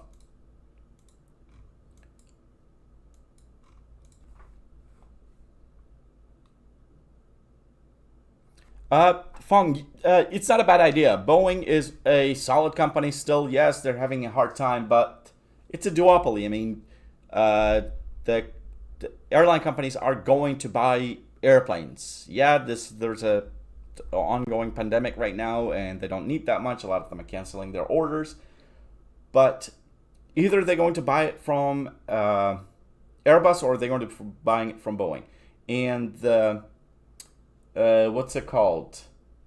Barrier for entry in this airline, the aircraft manufacturing is so big that they're not going to have any sort of formidable competition from anybody anytime soon in the next, not for another decade at least. Maybe SpaceX will start building something, or maybe what's that, the Richard Branson's, the SPC, what the hell is their company name? Virgin Galactic is going to start building something, or I don't know who bought the defunct airplane manufacturer. I don't know, but none of the smaller airplane manufacturers are going to be able to compete with them anytime soon. So either way, they're going to buy from Boeing or from Airbus. And American companies are going to stick with Boeing, in my opinion. And American market has the largest demand for air travel, in my opinion, because America is so huge compared to, let's say, Europe or anywhere else. I guess China, but China, I think, is manufacturing their own. I don't think Chinese companies will be trusted, and I don't think Russian companies that manufacture ill or whatever the hell they're still manufacturing from the Soviet era are going to be able to compete with Boeing or the Airbus. So yes, Fong, I would buy and I would hold some shares. Definitely, it is a good thing to add. Even if you cannot afford a whole lot of shares, I would suggest every one of you pick up one share of, let's say, Boeing, one share of Walmart, Costco, and from different cyclical stocks like the Pepsi or Coke, and make sure to build a small portfolio still that you do not touch, that you do not trade. I guess you could sell your position and re-enter it, but don't forget that there's wash sale laws and everything like that, so you don't want to buy and sell the same stock too many times and claim the loss on them. So if you sell something at a loss and you buy those shares back within the 30 days, then that will be considered a wash sale. So you are not going to be able to, let's say, get the tax break on your loss. So you're not going to be able to claim the loss on your taxes at the end of the year. Hold up, this is bothering me. I think this is still too.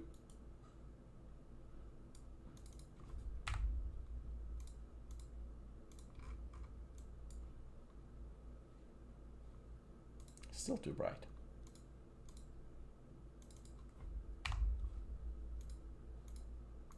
Okay, much better. So, do you guys have any questions about Boeing?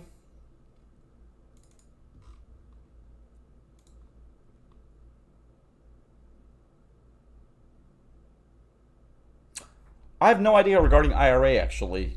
I would have to look into that. My best suggestion is sacrifice $150. Go to a accountant that specializes in securities and stuff like that, or at least has experience with it, and buy an hour of consultation so you can ask all these questions and make sure that you are on the right side of the law. Because you don't want to trade, for example, if you day trade all the time and everything, and you have massive losses, but you cannot claim any of them, or you have, by the definition of the law, for example, that you, even though you had only $1,000 profit for the whole year, that you're gonna end up paying $10,000. What's it called? You're going to pay taxes on $10,000 or $20,000 worth of gains that you realized but ended up losing it all. So I'm not 100% sure on the IRA on the wash sale rule. If I'm not mistaken, it does still apply. So I would consult with a professional regarding that. I would not be able to give you that much of an advice, but I can look into it and give you a general idea on it, but I wouldn't take my word to the bank. So I would still talk to a professional.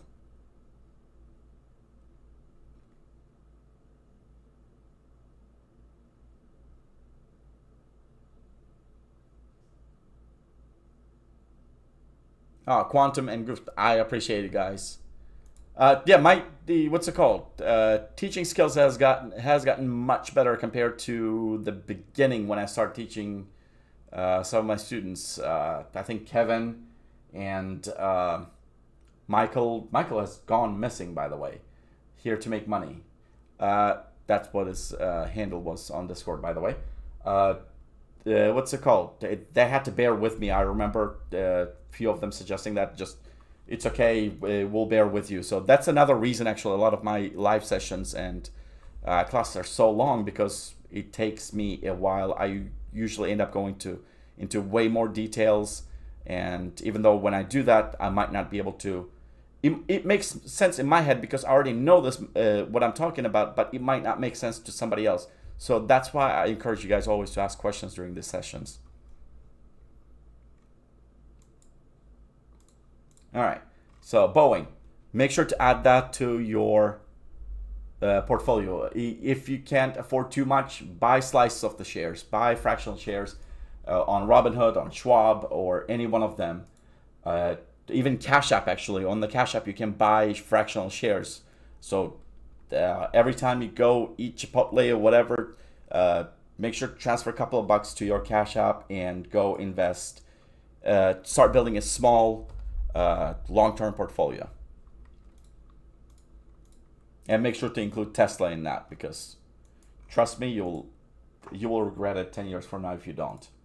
I've been saying the same exact thing regarding Tesla since the day this Discord server was started exactly about a year ago. There was a lot of pain, but it was worth it at the end. All right, so if you guys don't have any questions regarding Boeing, let's see.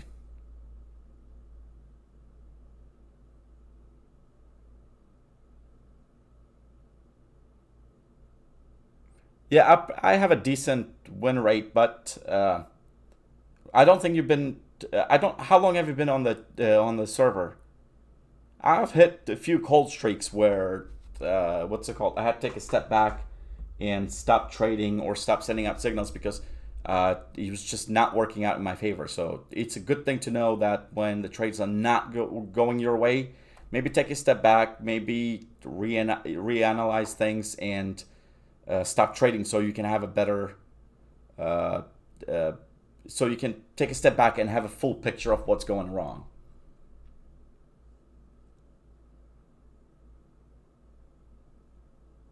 No, I do not use Cash App as my long-term account. I have a TD Ameritrade account for that.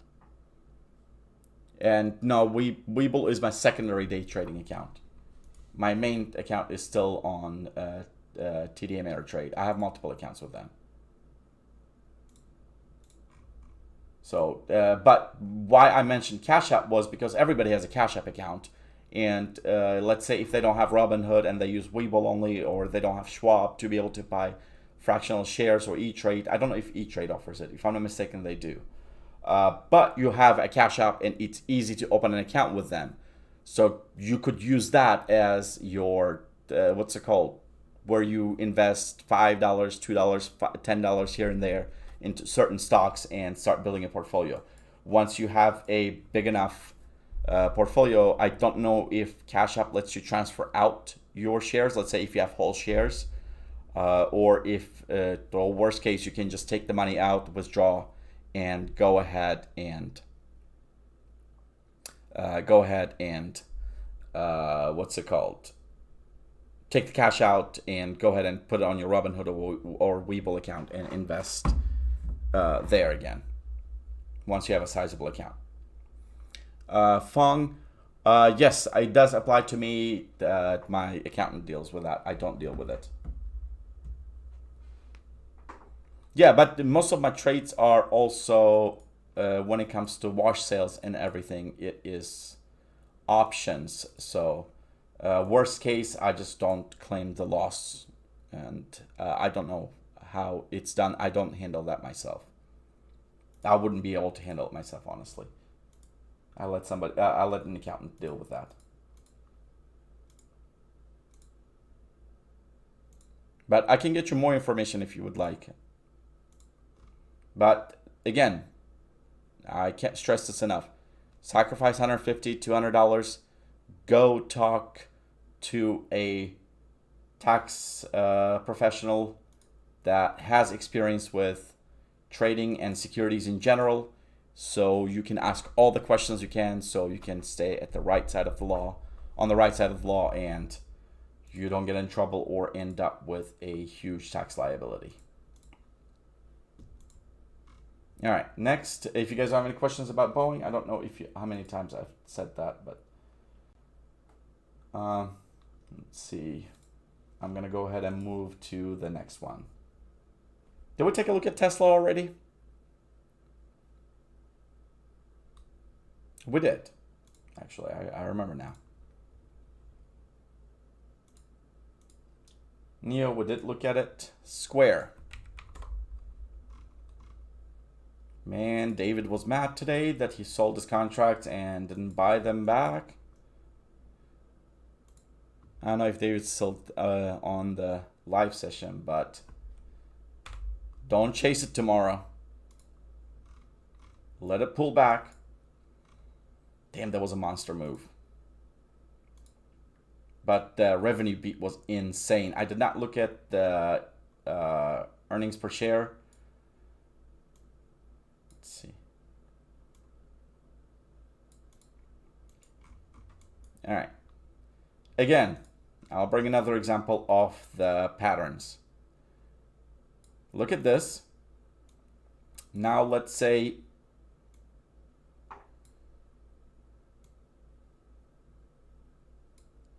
it broke out of here.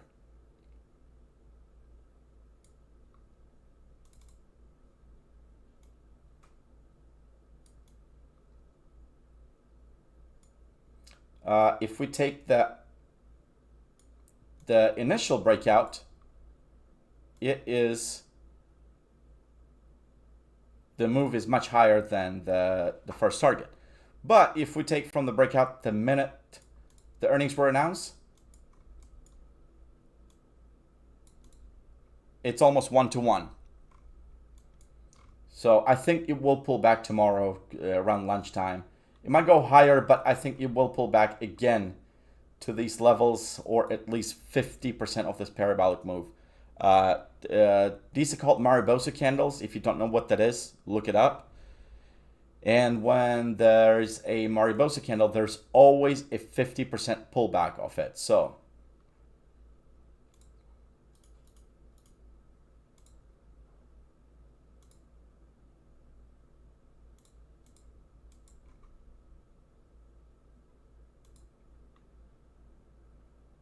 we might have a pullback to $145 level tomorrow, or in the coming days before it moves higher. Of course, it can go crazy. I mean, these days, stocks and the way stocks behave are more like the way the crypto was behaving in 2017. So it might keep going up no matter what.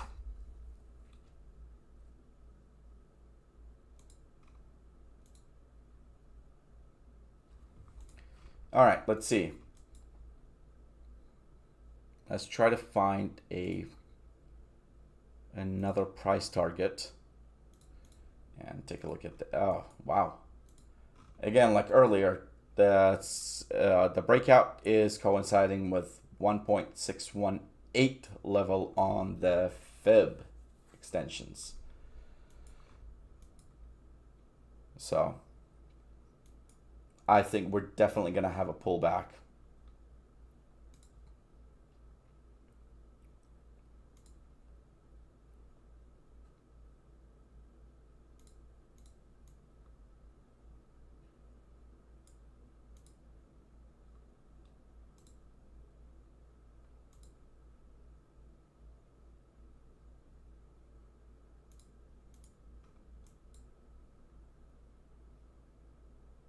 Yep, 145 level, so.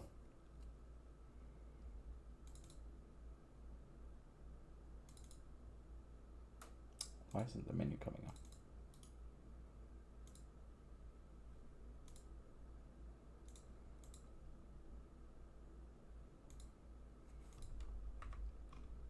So regardless, I think even though it went parabolic, I still do expect a pullback to the 145 level.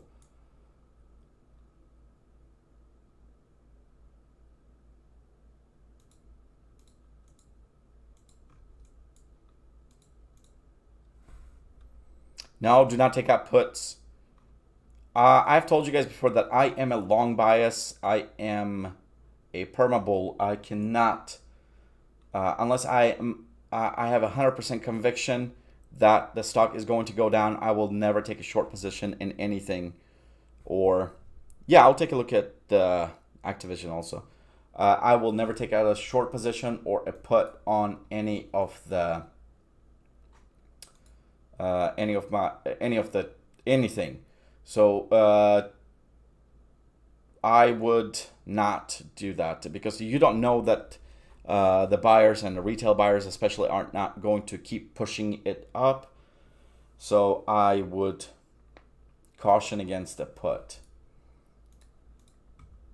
But if you do see some weakness on the movement during once it opens up for trading, once after the bell, maybe for a quick day trade, for a quick scalp for about 10-15%, but I don't think the risk reward ratio regarding when it comes to premiums and the IV would be worth it, because what happens is after a catalyst, the day after the catalyst, there's usually a huge IV spike at the open, so you are going to get the worst deal if you're buying and the best deal if you're selling. in some of these parabolic stocks. So it would be, and once things calm down towards lunch, the IV comes down, and even though, let's say, the stock is moving up and you have a call, or the stock is moving down and you have a put, you're still in a losing position because you just got IV crushed. So I would suggest against taking out a put.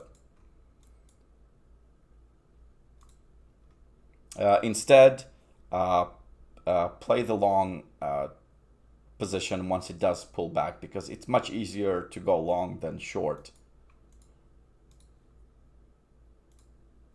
Let's see. Let's look at the oscillators. Oscillators are, of course, way overbought here in every time frame, except daily, but the news broke after a close, so it looks like SQ square tops out. Let's look at the historical.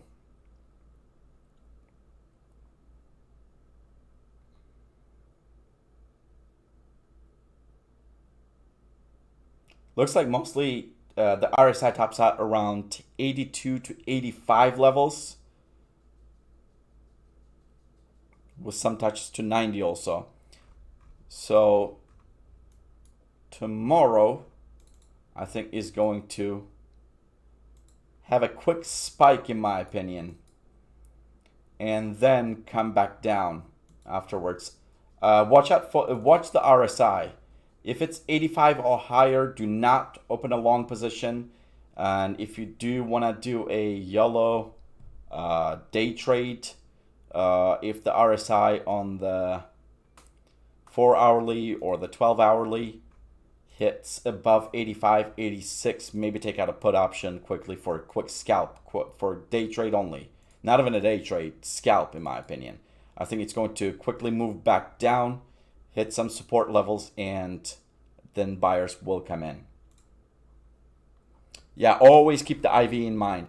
And another good thing, for example, if you guys remember when the March crash happened and the VIX were at all-time highs or above 50, above 40, every premium, doesn't matter if it was a put, it doesn't matter if it was a call, was way, way overpriced. I remember talking about it back in April and telling you guys that be careful with the call options or the put options, in general, trading options.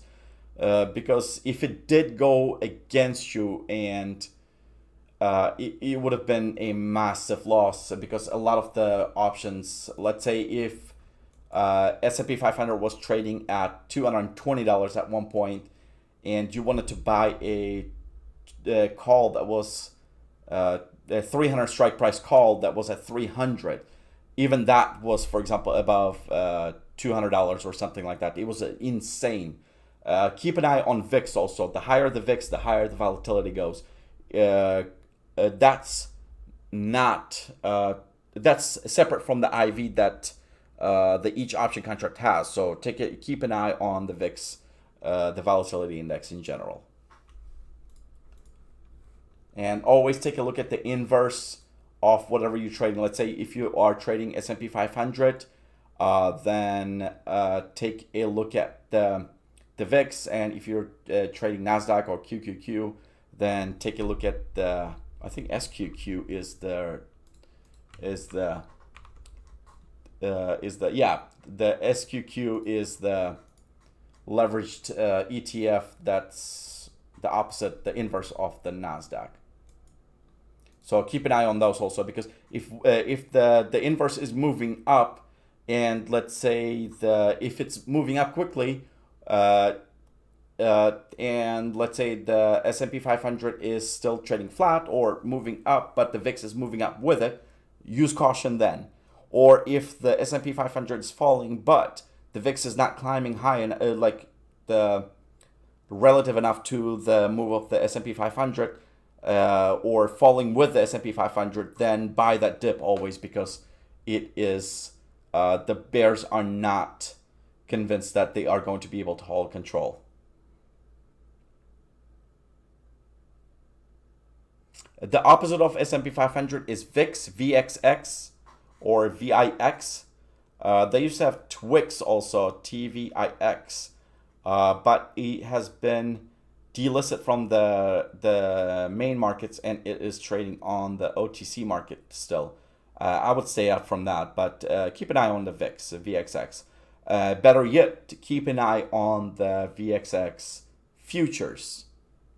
It's /VX on the on Thinkorswim TD Ameritrade. So I don't know what it is on the Webull or Robinhood. I don't think Webull or Robinhood actually lets you watch the futures. So keep an eye on those, and if the inverse of the security you're trading is going up or down or going against you or going for you, make sure to keep an eye on it and make a decision based out of that also. Most of the time I am able to, for example, call top of the market. For example, today I said that, okay, the S&P 500 is topping out. Not only was it based on the chart, but I took a look at the VIX, and VIX was slowly moving up. So I decided that, okay, if the VIX is moving up and the S&P 500 was trading flat and it hit the resistance on the chart, that most likely is it for the day, that we are going to pull back. So that's exactly what happened. And if you, right at the very end of the session, we are going to cover the S&P 500 futures. Before that, maybe take a look at during that, take a look at the chart that I posted under the market overview. When I posted at 10:53 a.m. this morning, I said that the VIX, the S&P 500 SPY is looking like it is close to topping out, and you are going to be able to tell while we're charting it together in a moment why I said that.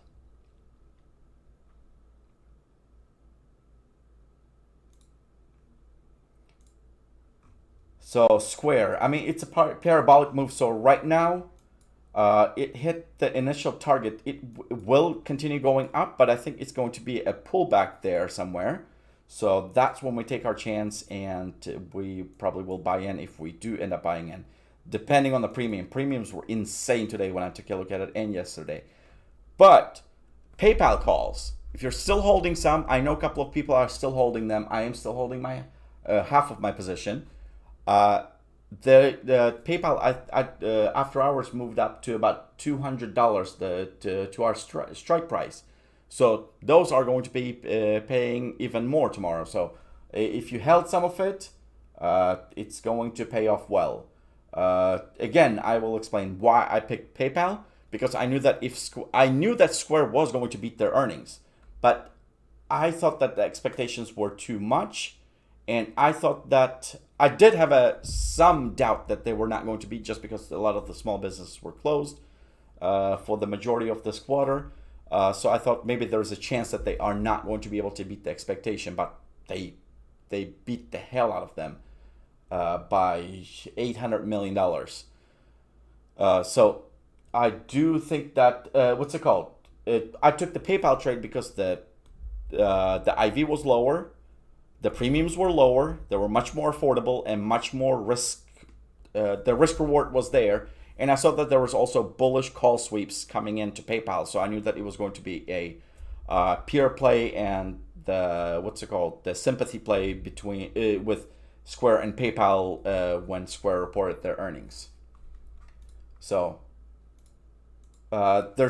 so keep in mind that if, let's say, the premiums are too high because there's a catalyst coming up to on a certain stock, and if you think that, okay, instead of taking Walmart, I will take the Target, or instead of taking Target, I take Walmart. If there's some kind of retail report is coming out, or if there is, let's say, a report regarding casinos, and you want to play DraftKings instead of PENN, PENN, I don't know what the whole company name is. So make sure to, yeah, it is too late to get into PayPal. I would not chase it at this point. Today it was up quite a bit from our entry, so I took profit today, but I will sell the rest of my position most likely tomorrow, depending on how it is moving. So today I took 25%, I don't know, about 25% or so I took profit today on it. So make sure to, if there's volatility is high on a certain stock and because of the catalyst and the premiums are high, play the peer of that stock. So it always pays off, and they usually move in tandem, and it's a sympathy play. So Square we'll see tomorrow, but target 1 it hit and pulled back from there. So I am hoping for a pullback so I can open a position on that, depending on how the premiums are tomorrow. Or this week, I guess, in general. Let's see, we got Square, AMD next. AMD, I don't even know how to start on this. It's a monster move, but it did top out today.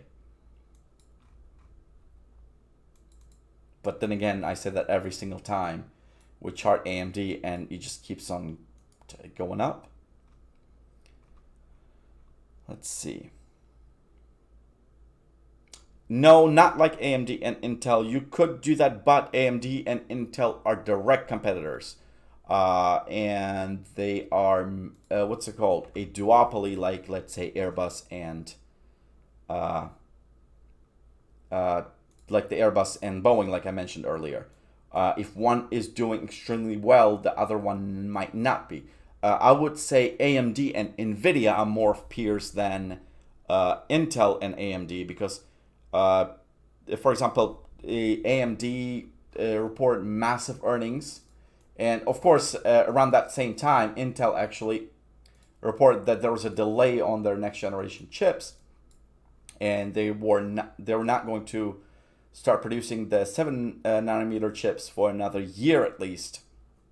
And that was, and AMD happened to announce monster earnings, and they happened to announce right before that that their 7 nanometer Ryzen 4000 series chips were going to be dropping by the end of the year. So that was a huge catalyst. And any other day, I would say yes. Any other time before this, I would have said yes, Intel and AMD probably would move together sympathetically to each other. But now that there's a large gap between their technologies, between how they're competing with each other and how far ahead AMD is, I wouldn't put Intel in the same level as AMD. I think AMD is way far ahead. But let's say there's news regarding manufacturing in China, or there's tariff issues come up again, they would move together again. NVIDIA, AMD, and Intel, and Qualcomm, and all of those are going to move similarly to each other. But at the moment, I would say Qualcomm, NVIDIA, and AMD are going to move together rather than Intel joining them. Intel might have some strength and join in after all this sell-off. Today was a decent day for Intel, I guess, but I don't see them crawling out of this hole anytime soon.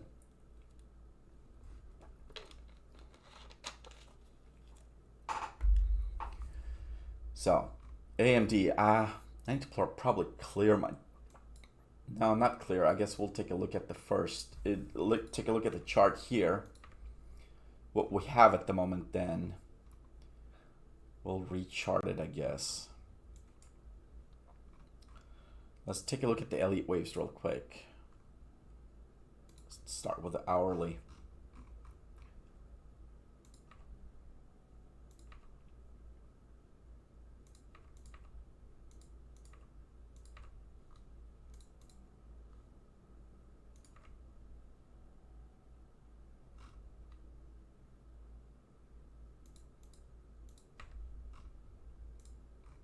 Hold up, sorry about the delay, but let me clean up this chart a bit, because I've been trading AMD a lot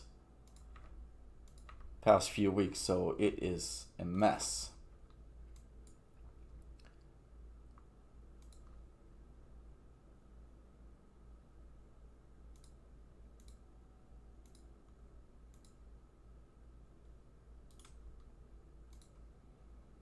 Let me make sure my count is right on this.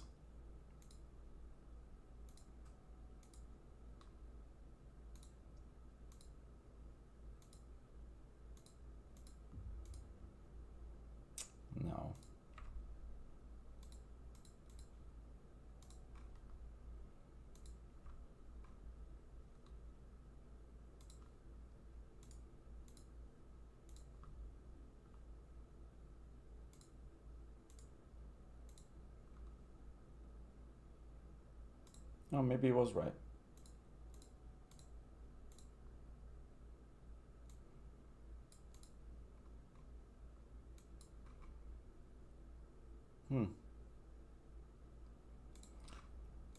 Let's see this.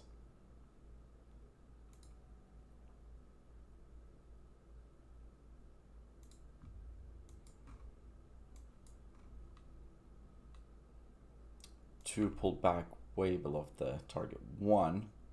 I mean the wave one. That means that count is not valid. I don't even know what to say on this. All right, let's see.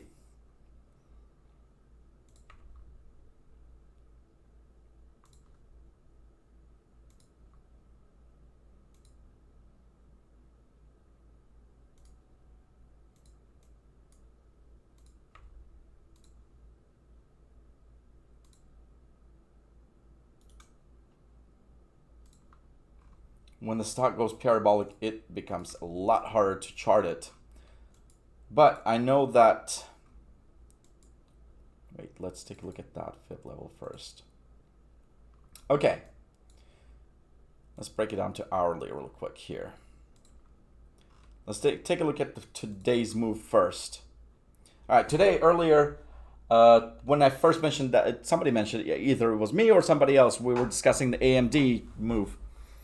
And we looked at it, I said that, okay, the 82 is a huge resistance and it was going to pull back from there, which it did halt for a minute right under, but it traded less than 15 minutes under the 82 mark, 81.50, 82 mark.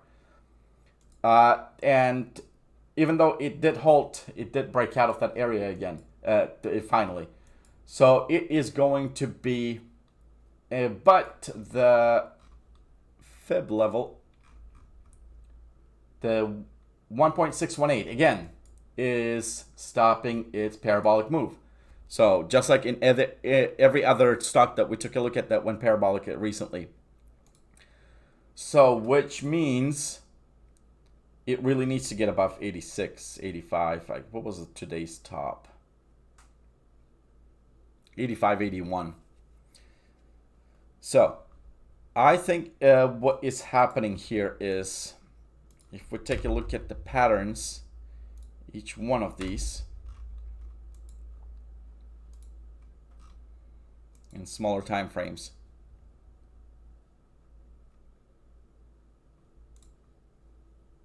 Now we're having pennant consolidations in each one.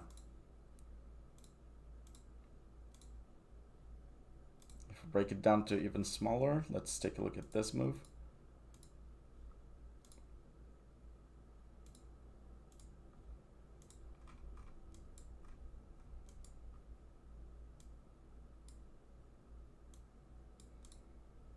Pennant or bull flag. Now again, we'll take a look at the smaller move.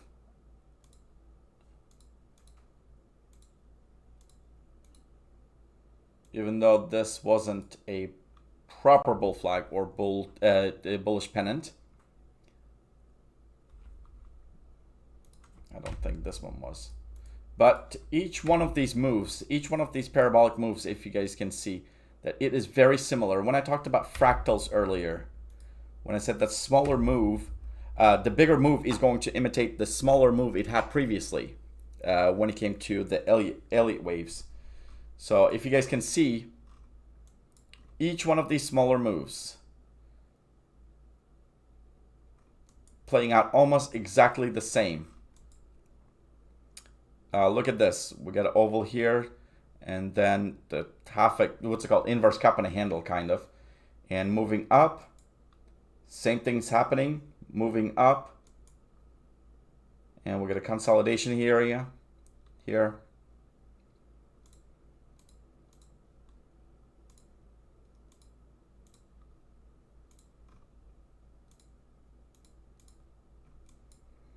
So each one of these moves are almost identical to each other. Maybe they're a little bit stretched or maybe a little tighter compared to the previous one. But each one of these moves is moving exactly the same way. Let's draw some channels here.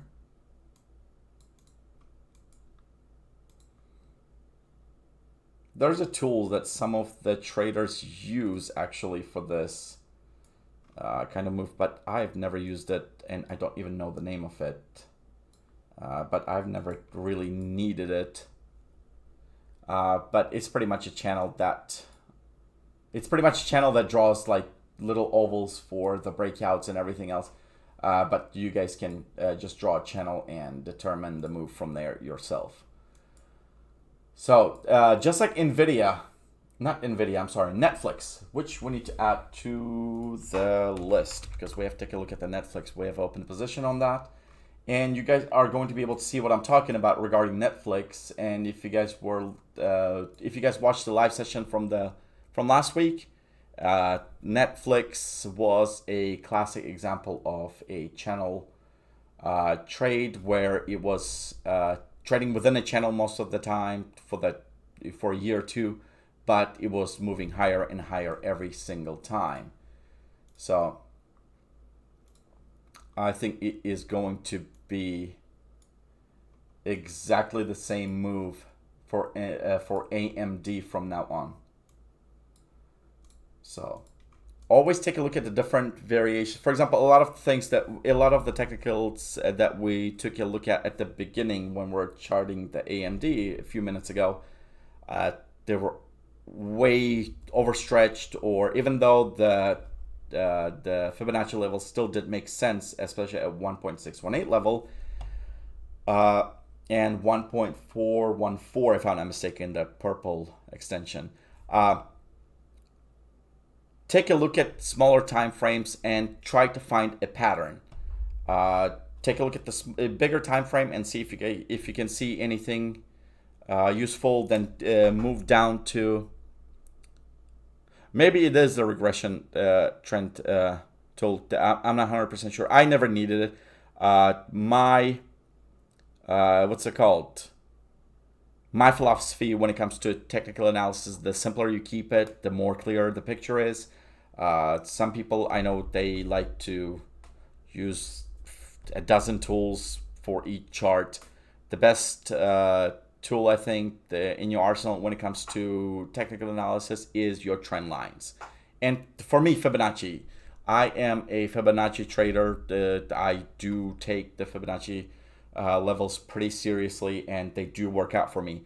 But they work out because of my trading style. It might not be suitable for you.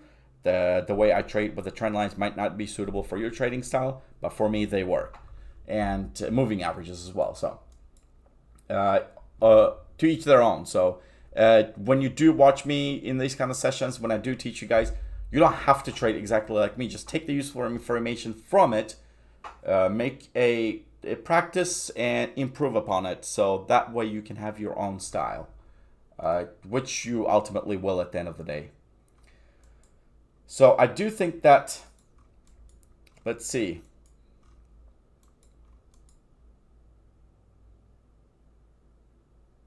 Yeah, every single time it breaks out, it comes back to touch the bottom trend line out of all three.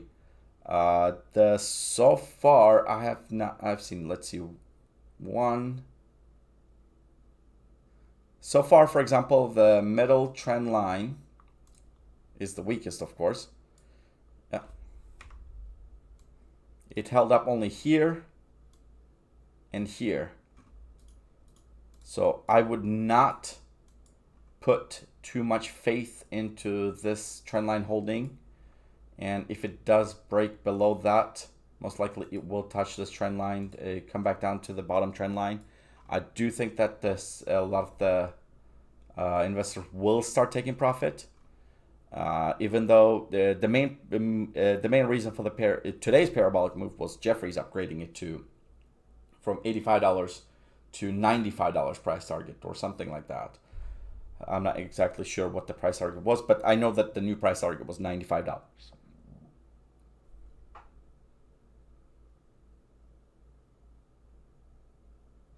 No, it wouldn't be stupid. I mean, Cash App is also insured by the FDIC, and I'm pretty sure they are insured by the SPIC also.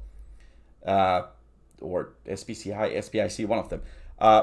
So your money is safe with them. I mean, if you're gonna trust if millions of retailers and daily users trust Square with their funds, with their business revenue, then I think you're pretty safe to hold a small long-term portfolio. But I think if it does get bigger, I would transfer out of there and set up a Schwab account or a TD Ameritrade or E-Trade account and move my money there. But other than that, Cash App for now to begin with, if you're going to have only a few $100s or a few $1,000s only at the most in a year or two, then yeah, you're going to be fine with it.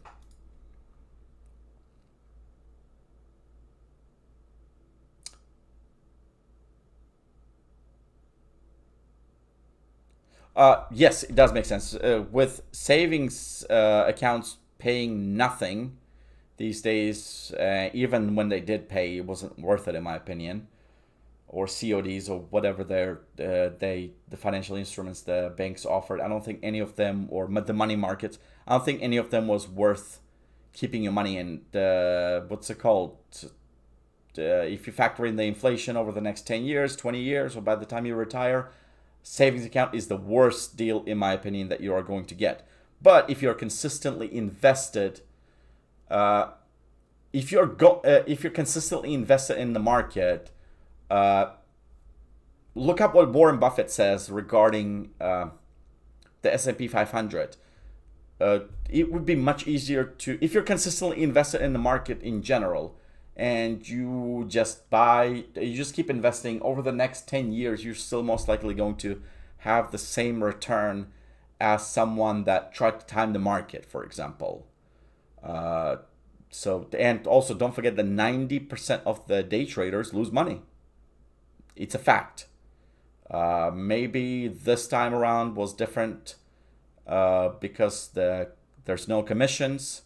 There's also a lot of the millennials, a lot of the new stock traders, for example, were able to buy in at the very lows of the low during the pandemic, during the March lows, and people had nothing to do, and they also had expendable cash in the form of $1,200 that was given to them.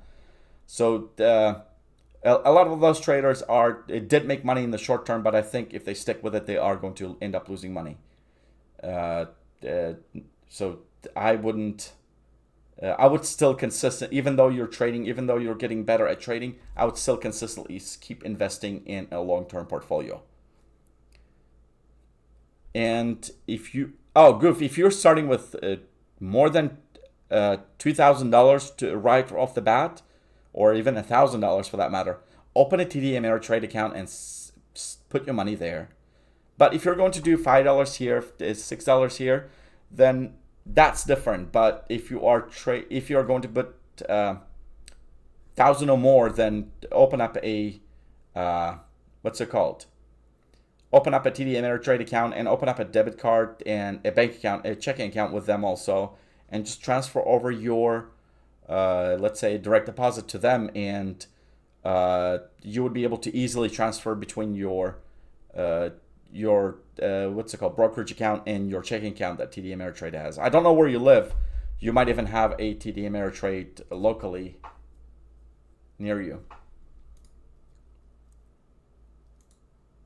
Slowly build up and make sure to pick up some, depending on your risk level. If you're pretty aggressive, I would pick up a lot of the growth stocks, and I would hedge it, for example, with some precious metals or VIX. So I would have some VIX in my portfolio as well. Or I would, if you don't want to take too much risk, I would do a mix of a few ETFs, some growth stocks, and then household staple names like Coca-Cola, maybe not Ford, but GM, for example, Disney, Microsoft, Apple, and stuff like that. Even though Microsoft and Apple is still growth stocks, I do think that they are household staple names, and they are a pretty safe bet. But Erwin, I am actually working on putting together a small index or ETF that I want to follow, and just to test out and see what's it called, just to give us a little more practice with ETFs and rebalancing and managing a portfolio, for example. So I will keep you guys updated on that. Hopefully by the end of the month, I should be done with my research on that. So AMD, but I think it is going to pull back tomorrow or by the end of the week, in my opinion, and I do think that it is going to break below this middle trend line.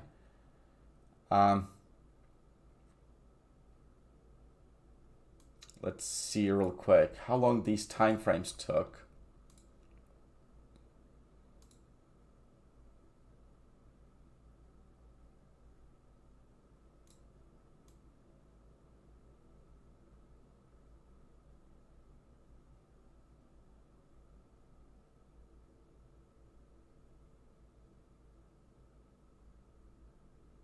Yeah, every spike.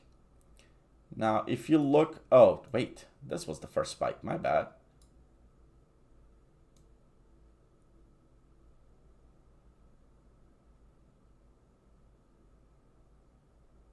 Okay, the spike. So if we measure the spike from here, it's taking how long? From 2 days only. Day and a half, more like.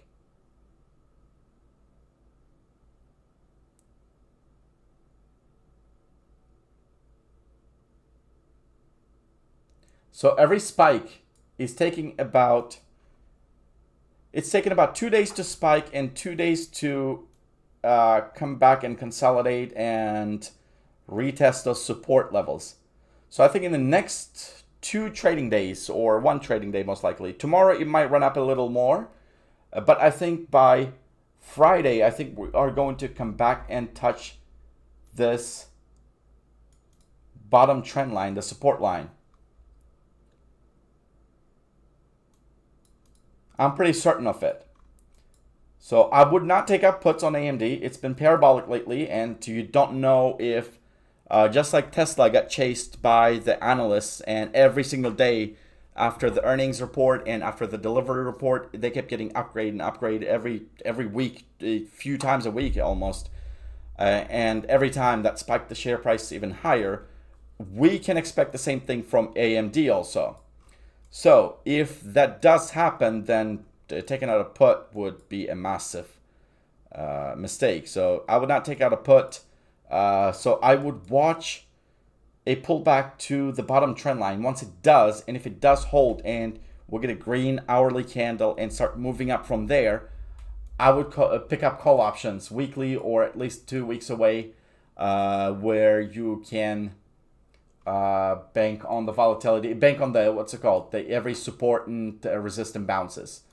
So I think AMD might be pretty predictable from here on out to trade for quite a bit, just like Netflix is at the moment. So keep an eye on that. Oscillators are overbought, of course. But when did that matter in this market, in these market conditions? But if it consolidates for a day or two, what's it called?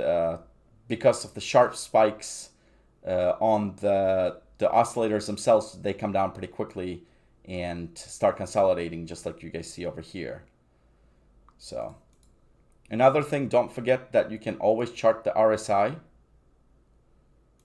And RSI levels, the 50 mark also gives you good support and resistance levels. So if you guys,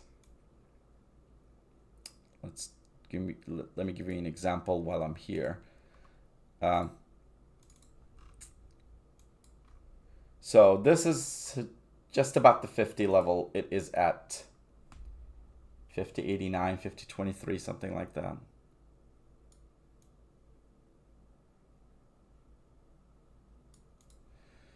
Okay, so what you can do is you can actually also put a trend line on the RSI as well, and pay attention if it is bouncing from the RSI support or if the RSI 50 mark is acting as resistance. So that's another extra information that you can keep an eye on. It is not crucially important, but it is good to have that information that you can make that it can help you make a decision. So if it is bouncing from the 50 area and you are not, and if you're not sure, let's say to open a trade, long position or short position, you can take a look at the chart, the RSI, just to have a little more conviction if your trade is going to be working out in your favor or not.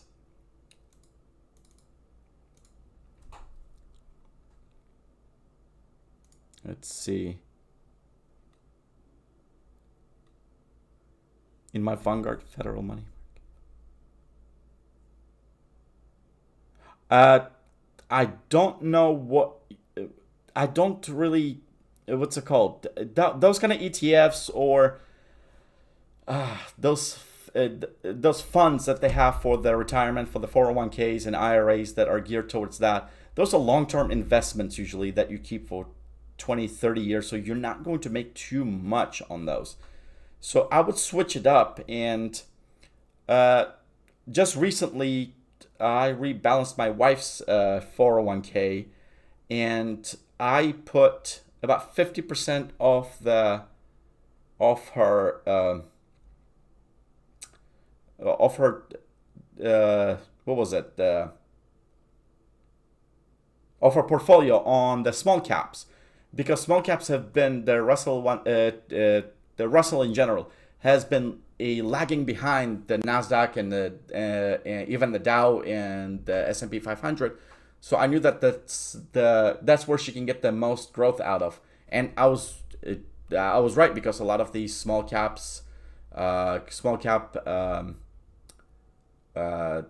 biopharmaceutical or biotechnology companies have been spiking up, and these are all small caps, and most are listed on the Russell and or are getting added to the Russell.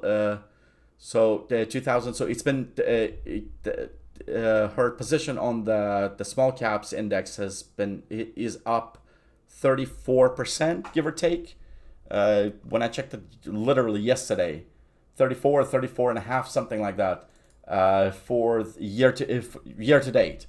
So know where to invest your money also when it comes to long term or anything like that. When I do think that the Russell is topping out and that there's a much more value to be had from, let's say, the large caps, tech stocks, or put it in cash or anything like that, then I would definitely rebalance it again and take some money off of the small caps. And also emerging markets, ETFs and funds are pretty decent bet. But I would be careful with the China issues going on, especially like TikTok getting banned or getting forced to be sold. I don't know what's going to happen to Baba and especially Baidu and IQ, because I do know that the IQ were accused of cooking their books recently, and you guys saw what happened with Luckin Coffee. And I do think that IQ is going to fall as well. And IQ being the subsidiary of Baidu is going to fall with it. And I do think that there's going to be a lot more issues going forward with a lot of the Chinese stocks and the voodoo accounting or straight up illegal accounting that they practice. So I would be careful with the emerging market ETFs or emerging markets funds that for a long-term hold. They're a good speculative plays still.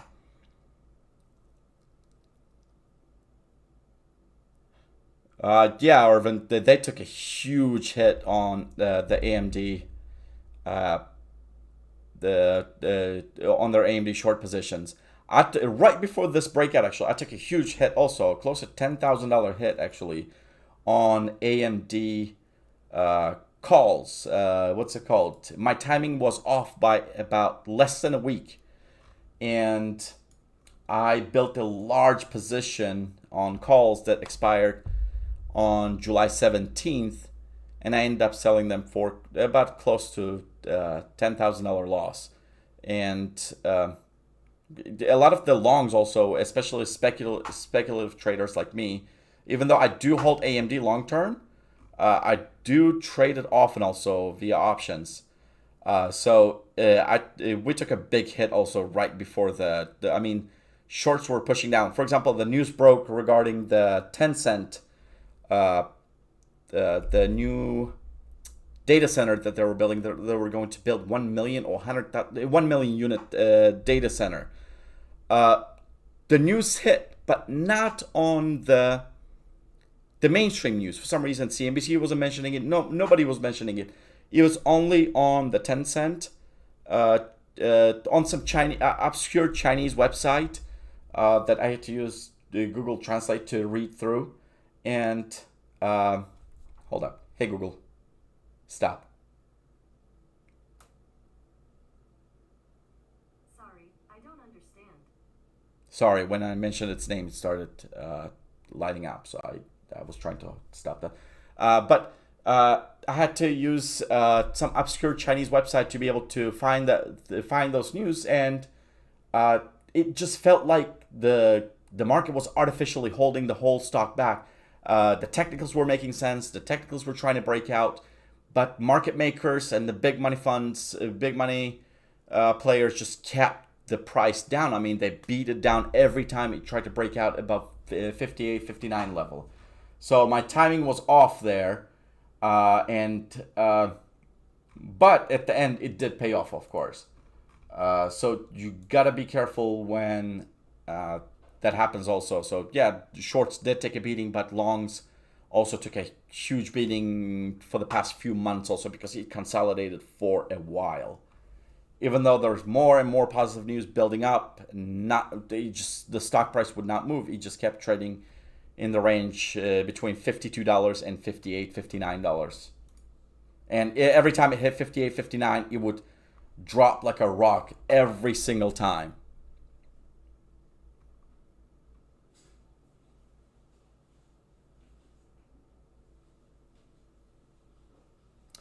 No, I don't do any other work besides trading, really.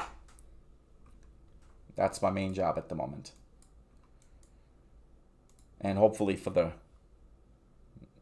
foreseeable future, because I do enjoy doing what I do. So for AMD, I would say, yeah, wait until it pull back to these levels before you buy back in. Let that gap fill in, and it's going to continue up. But it looks good. Medium to long term. Short term, for a day or two, I would stay out of AMD for now until we have a pullback. After the pullback, then we can. Actually, let's take a look at one more thing on AMD.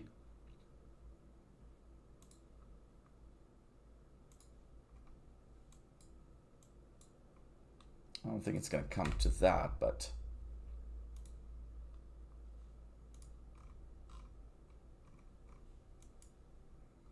if we take this parabolic move,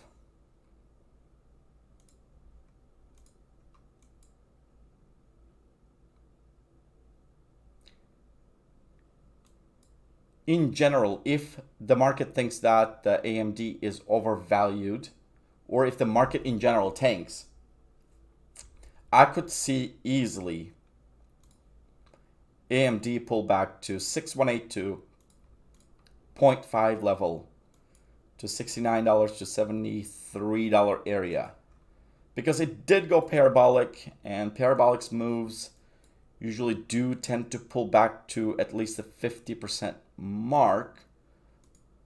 But the chain of events that happened with this parabolic move, and AMD pretty much eliminating or disabling their main competitor for another year, at least, when it comes to innovation, I think that might not be the case to pull back to 618 or the 0.5 levels. But I do think that we are going to pull back maybe to the 786 levels. Drop drop below the trend line and come back up. I do think that it is going to be brief though, so I don't think it is going to last long. So if you do see the dip below the trend lines and you do want to build a long-term position on AMD, then you go ahead and buy that dip. The good entry price at the moment for AMD, let's see, hard to tell, but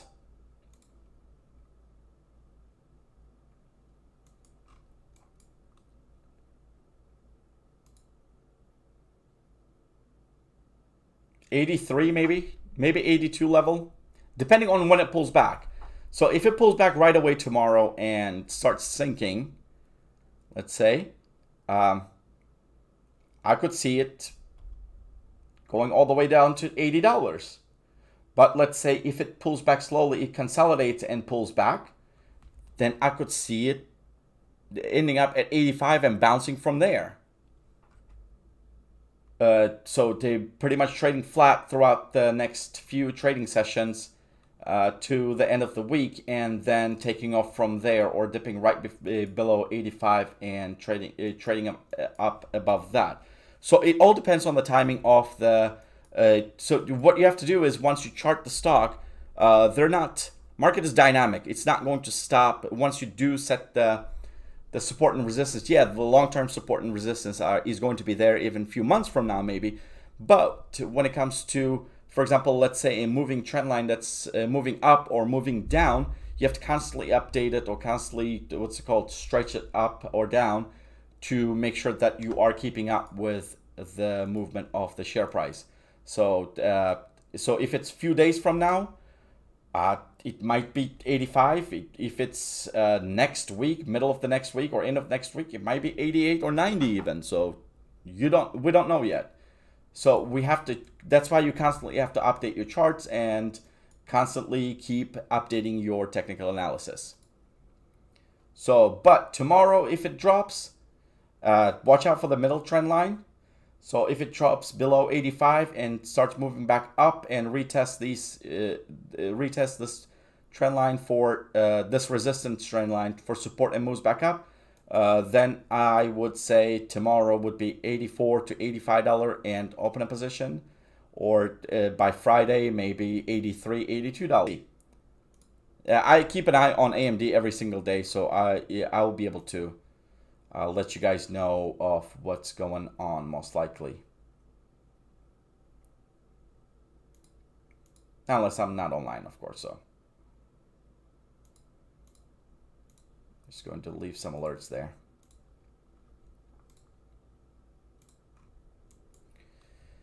All right, next we're almost done with the list, so. Workhorse. It pulled back hard today. Oops. It mainly rallied because of the, what's that called? The Lordstown Motors going public soon, the reverse IPO, yesterday or the day before. Yeah, yesterday it was. Because the day before is Sunday.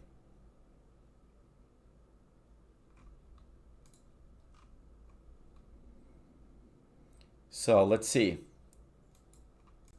But I do think I know where it pulled back to.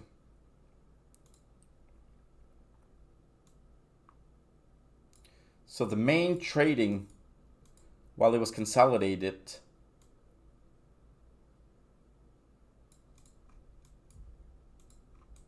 happened between $17, $20 to $15 mark.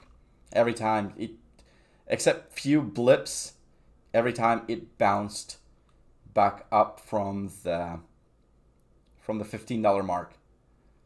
So, and it did coincide that it was between the fib levels also,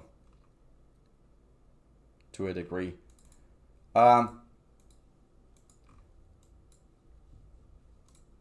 So we have a triangle, the bullish triangle breakout that did not hold yesterday. let's see. So I do think, or it did hold, because most of the sell-off happened towards the end of the day. It did try to come back in within the rectangle here, but it failed to really capitalize on, the bears really failed to capitalize on pushing it down back to the channel. So I do think that it might actually bounce back up tomorrow and continue higher. So, because we did have a healthy enough consolidation here after the initial monster move here. So we did need that. It was long overdue. So I do think that the workhorse and Neo has been one of the very few penny stocks that I've held and that I've traded regularly and that I've had faith in. So they are still running for the USPS contract, and I do think they are going to get it, because if I'm not mistaken, most of the competitors that they had were Chinese. So I don't think they're going to let Chinese company out, take the contract over an American one, especially GM backed one. And I know Trump was backing them last year. And he even made visits to Lordstown, and that also spiked up. Workhorse about it was last summer, I think. It was last August or September or something like that. It was right around the trade war time. So I do think that it is going to move up tomorrow. So you should add this to your watch list. I was taking a look at today when it dipped actually to about 1650 or something like that. When I looked at it, it was at 1660. I wanted to pick up some $17 calls that were expiring on the 21st, but decided not to, because I had already so many positions open today, because I did open a lot of positions today, and a lot of them were a lot of risk involved and a lot of time decay involved. So I wanted to make sure that I didn't add to I didn't want to add extra risk to my to my day and to my short-term trades. So but I will definitely be keeping an eye on the the workhorse tomorrow, and if it does break above 17, I would give it 1750. I would say 1760. If it does break above 1760, it might be a good idea to trade it long. Maybe even maybe even it will dip in the morning, or in the morning before it starts moving up. So I would keep an eye on it. So maybe even a better idea would be to trade it right away in the morning, pick up a small position, and depending on the momentum of the stock, because I do think that the risk reward is there for you to take a trade right away in the morning, unless it is too far gone and it is dipping hard. Then I would wait out until there's a reversal, which I do think that the reversal will be at $15 mark at the worst case scenario, unless there's some kind of catalyst. But I do think that it is going to, it is a good idea to open a position right away in the morning, and then adding to the position, either averaging up or averaging down. So, but make sure to pick up pick the expiration that's at least 21st of August or later, preferably September 4th or for September 8th. I don't know which ones they have available for this one, but I know that for sure they have the September 18th contract also. So you might pay a little more premium, but it might be well worth the risk. And of course, make sure to take a look at the theta and the delta on that. And don't forget that delta is, let's say if delta is at 0.5, for every dollar move up in the share price, $50, your option price will gain $50. So make sure to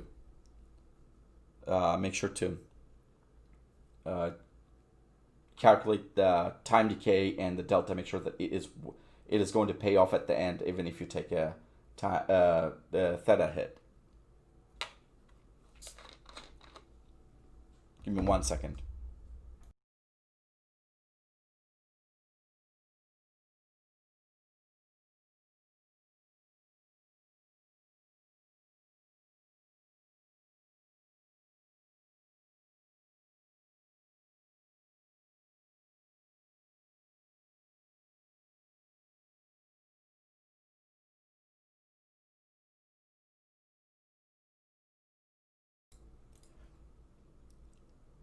Yeah, IV is high because of the volatility. Look how volatile it traded in the past 2 trading days, trading sessions. It went from $16 all the way to 20, then came back down to $16.50 again. So of course the IV is going to spike. The volatility is high, so it can move in either direction. So the puts and the calls are going to have massive IV. So maybe I guess wait. Maybe wait a bit at the market open for the IV to settle down, because at the open IV is going to be the highest after that. After the volatile day, after the past 2 volatile days it had. So maybe let the IV to get come down a bit before you open a position. But I think the risk reward ratio is pretty justifiable for you to take this risk, and most likely I will take it with you.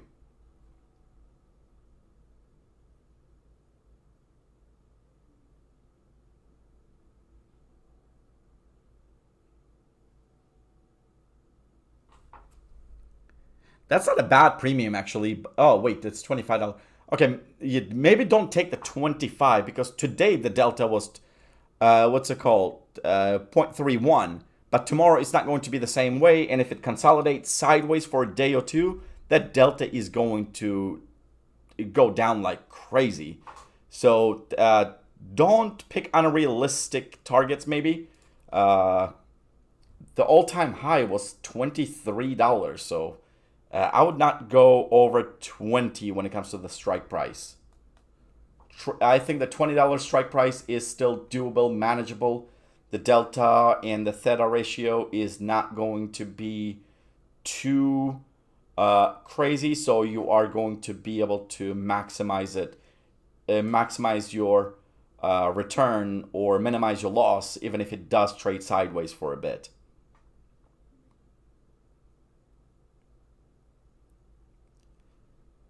It depends on every stock, Goof. I mean, some of them are, but average IV usually, if it's not a volatile market conditions, then average IV is around 60, 55 maybe, 70 even. But anything above 70, I would consider, just like the RSI, too much. And anything under 40, I would consider not worth, maybe not 40, but 35 I would consider not worth trading, to be honest, because there's not enough meat in the bones.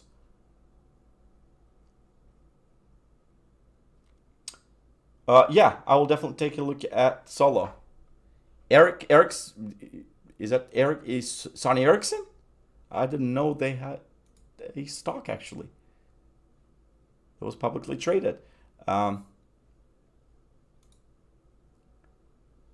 Let's see, the $20 one is 47 delta, and that is 37, premium is 240.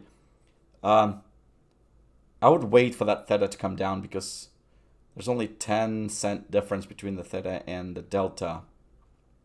Oh, okay, so it's, okay, yeah, then definitely that, is it the same expiration date, the 9/18?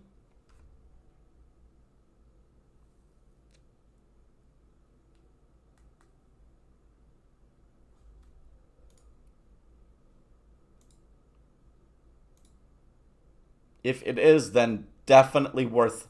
I think that's the best. I have not taken a look at the. No, oh, okay, it's not. I'm guessing it's August 21st.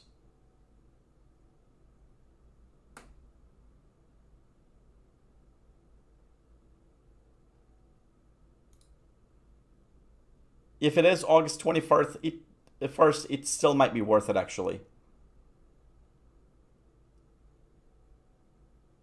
Okay, so you said no and then yes. Is it the same expiration as 9/18?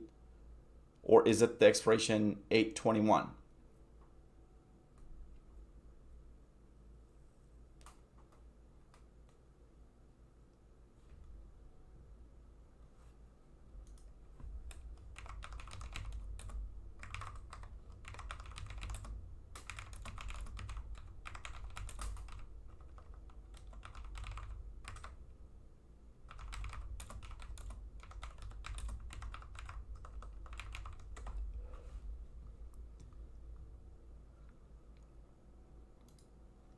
Okay, so yeah, if it's 9/18, it is definitely worth picking up those what's it called?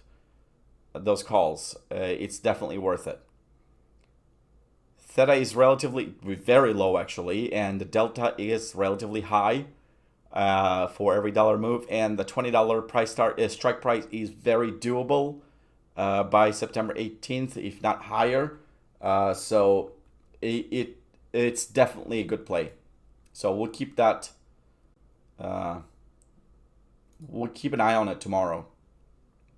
If I forget, one of you guys should remind me on that. I have the K70.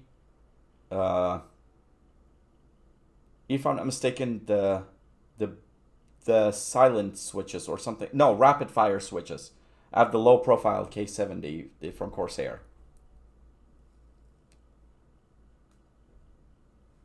I like how it's not too loud and it is very responsive. I do game sometimes, but not on any professional level. But I like to game. I play a lot of first-person shooters. Okay, so Workhorse. If I do forget tomorrow to mention it or anything, if one of you guys reminds me about it, that would be great. But it is on my watch list. And I do watch it actually every day, but sometimes it just slips by me if I'm taking too many trades. All right, let's see. Next, we got Apple.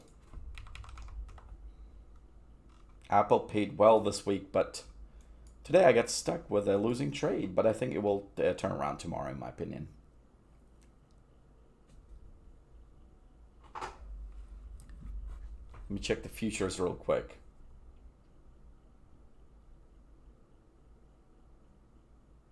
Yeah, futures went green, but barely. S&P is up 0.02 and the Nasdaq is up 0.08.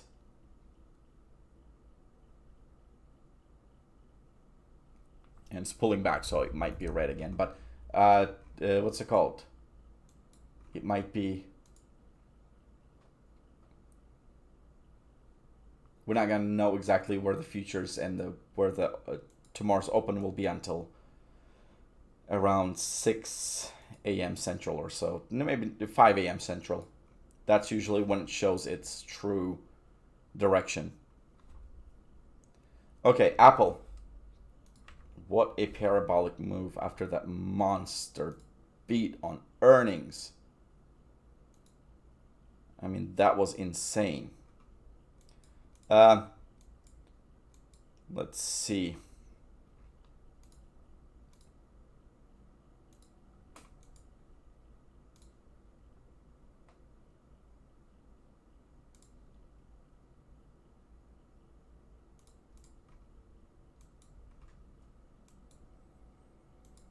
Let's make sure that every fib level does make sense going back.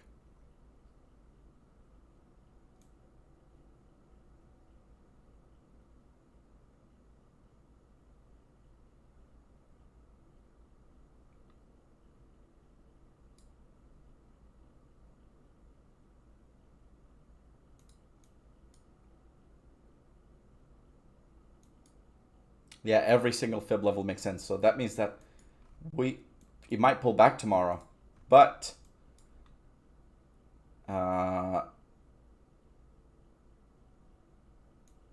with,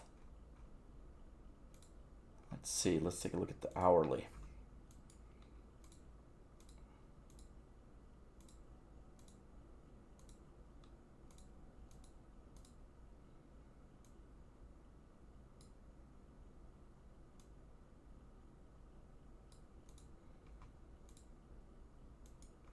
I might be wrong, actually. Let's see, we got A, B, C pullback. Or 1, 2, 3, 4, 5. So either way, you might actually break out tomorrow. I'm wrong. I might be wrong on when I said that it is going to pull back. So if it does,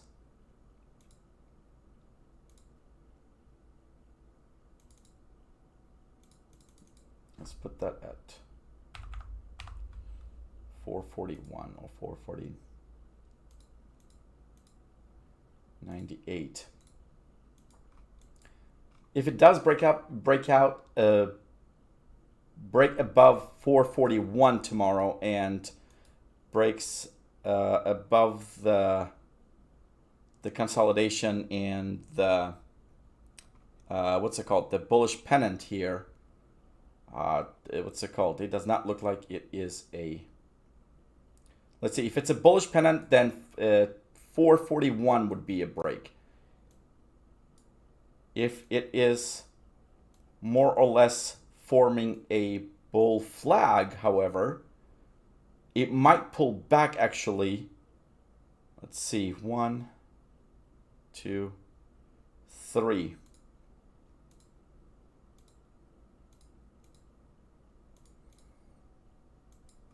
So if we have a bullish pennant in play, then a break above 441 might say that we have a continuation, because it's the what's it called, continuation pattern. But if we have a bull flag forming, then in that case we might be due for another leg lower to around 430, maybe not 425 like this one, but maybe 429,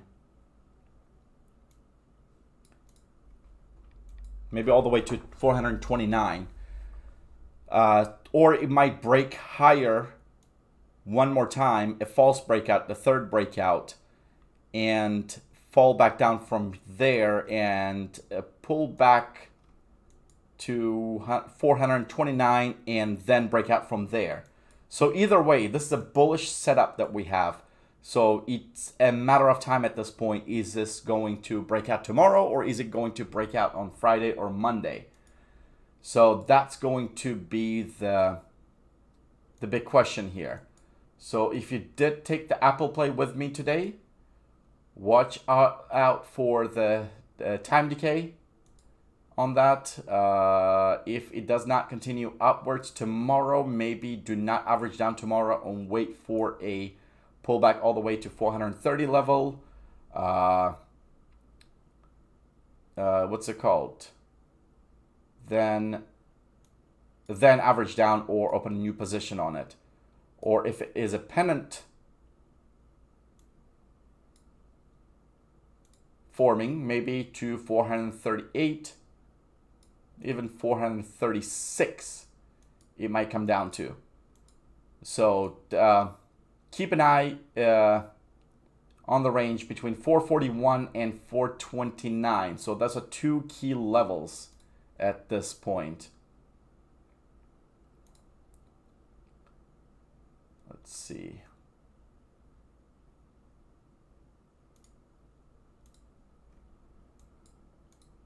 Oops. So these are going to be the levels to watch out for.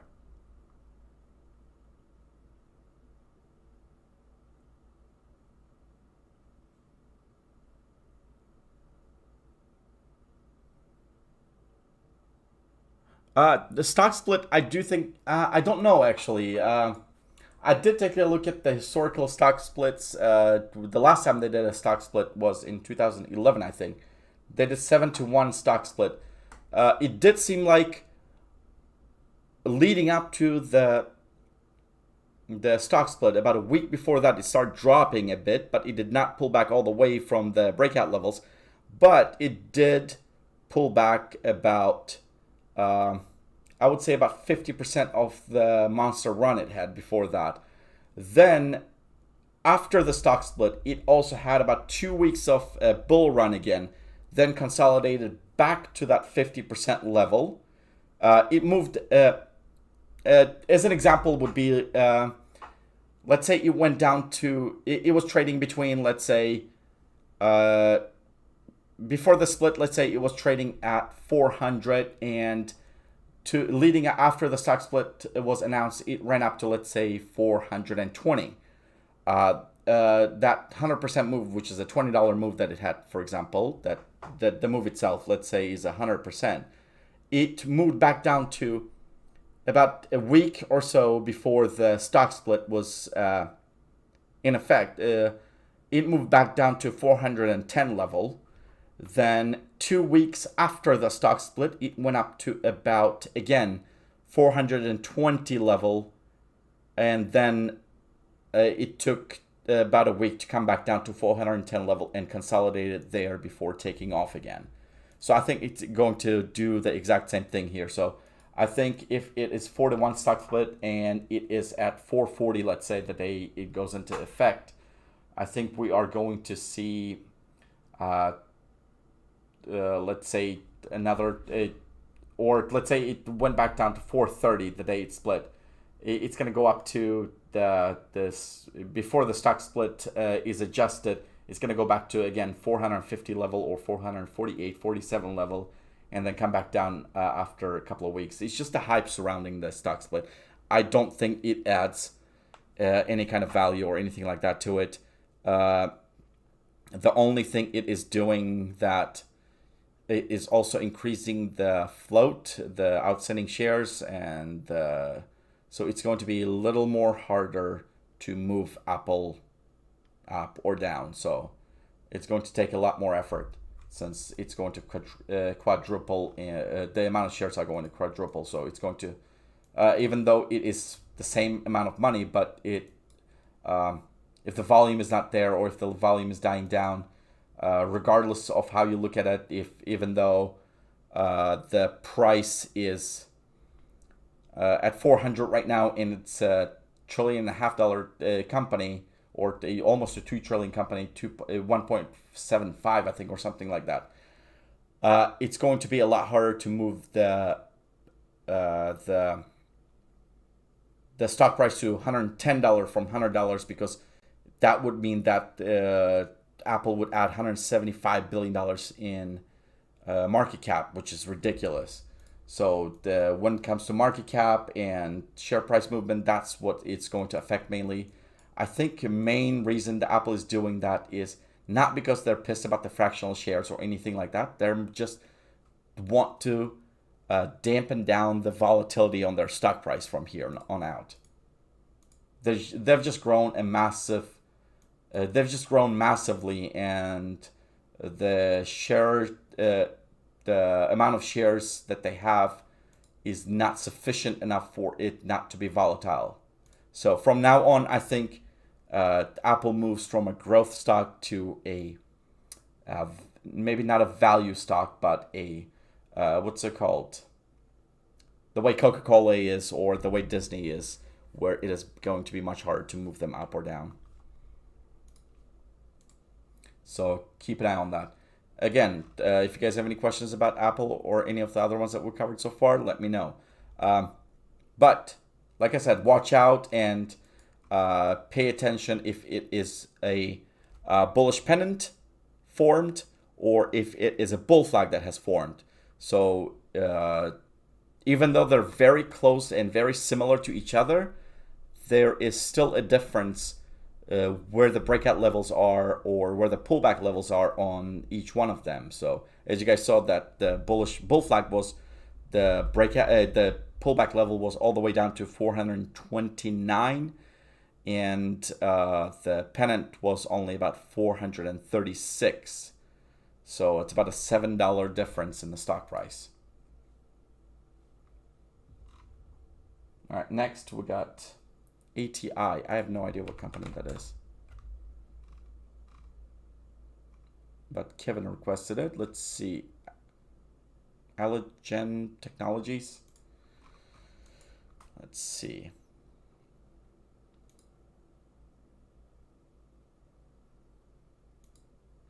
No, I don't think that's a speculation. He has there is no I don't expect it to go up, honestly, after the stock split. It's just a hype. Don't forget that a lot of the retail investors that joined in, that are trading right now, they have no idea what they're talking about. And even though CNBC and all these business publications are supposed to be there to help you, they're not there to help you. They are trading against you at all times, and they are always going to make sure that the big money always wins. So them saying that, oh, it is because of the split, they are going to go up in price, I don't buy that. It is going to be much harder to move the Apple share price once the share amounts quadruple in number, because it is going to be much harder to move it. Because right now, for example, a $10 move is not as what's that called? Is not as big, for example, compared to a $10 move at a $100 stock. Because right now, $10 move would be about 2.5% move on the stock price, about 2% move, and on the once the shares quadruple, that $10 move is going to be a 10% move. So that's huge difference.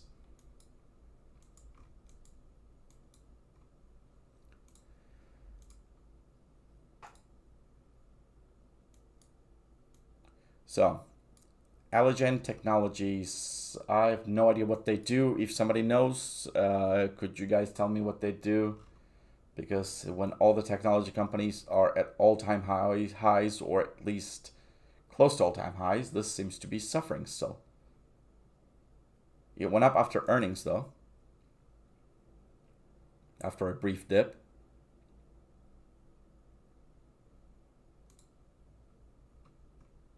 Let me look up what company this is.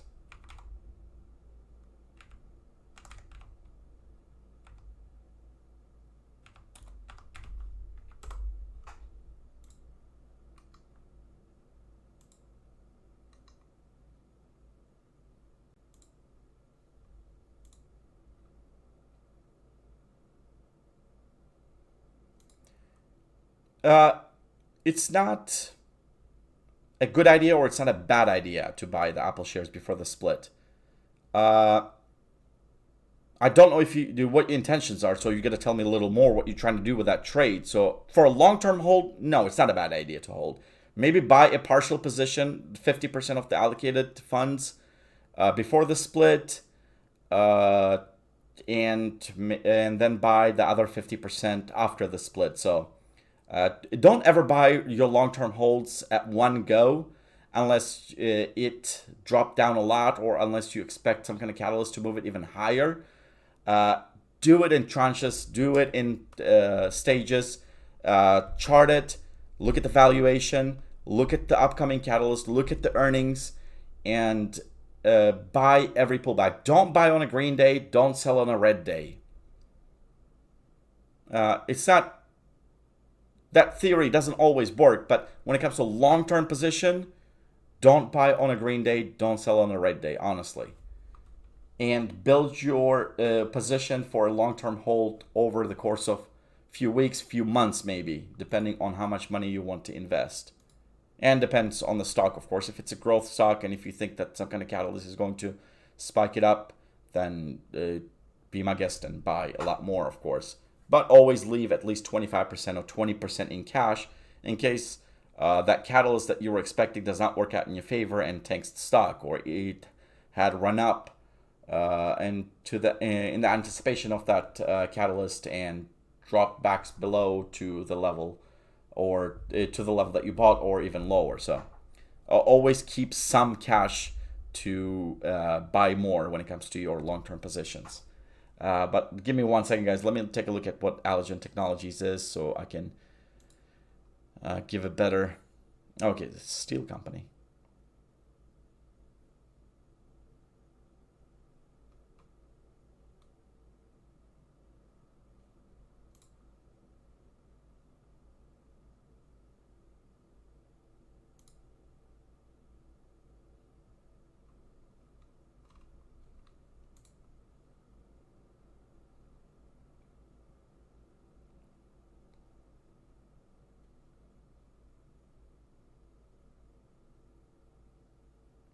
Okay, they're not just steel company. They're in aerospace, defense, energy, medical, electronics, food, equipment, appliances, automotive and transportation, construction.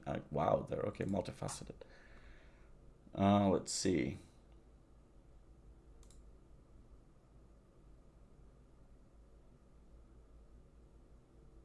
I just want to have a little more information before I chart this.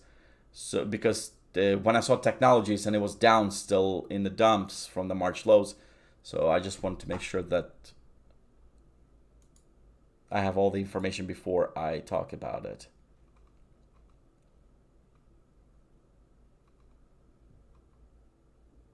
Okay, so they're industrial. Industrials are lagging behind. The prime example would be Boeing. So I'm guessing if we compare the chart of the Allergen Technologies to Boeing, it is going to be pretty similar. And if you ever want to compare the two stocks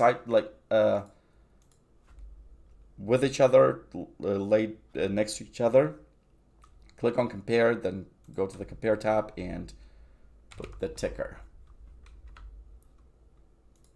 And yeah, as you guys can see, Allergen Technologies and Boeing are trading pretty much exactly the same, similarly.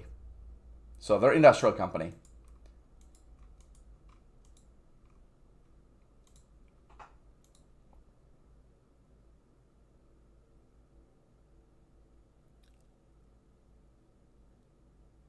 Erwin, you didn't request the Activision. I know you requested Activision, but Allergen Technologies was requested by Kevin on the TA requests.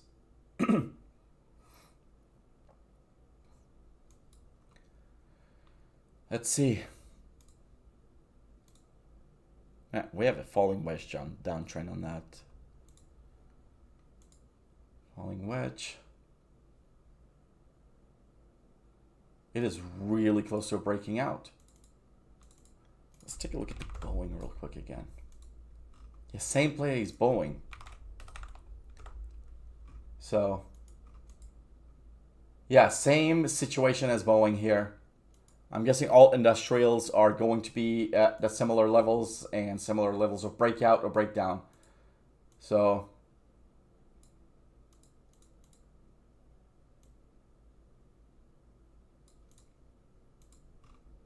I do expect a breakout on this.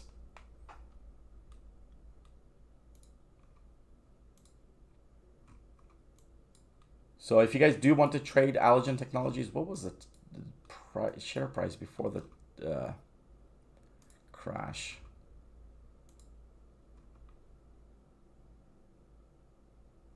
$20 at the lows of 16, 17.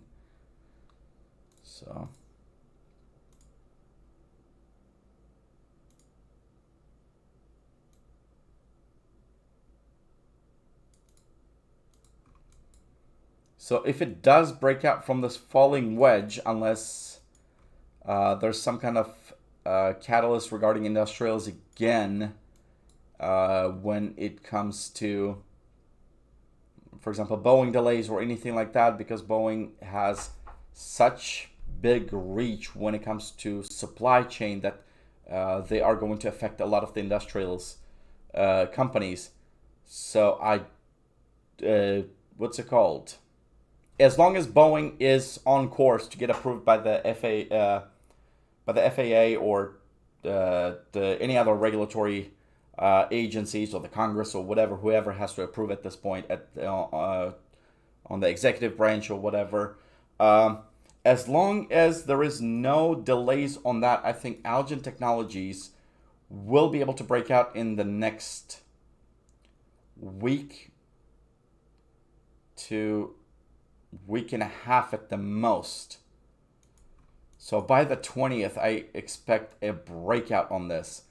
I don't know how far the breakout will be. I do think that this is the first target, but depends on where it breaks out. So for example, if it breaks out tomorrow, then it's 1230, 1250.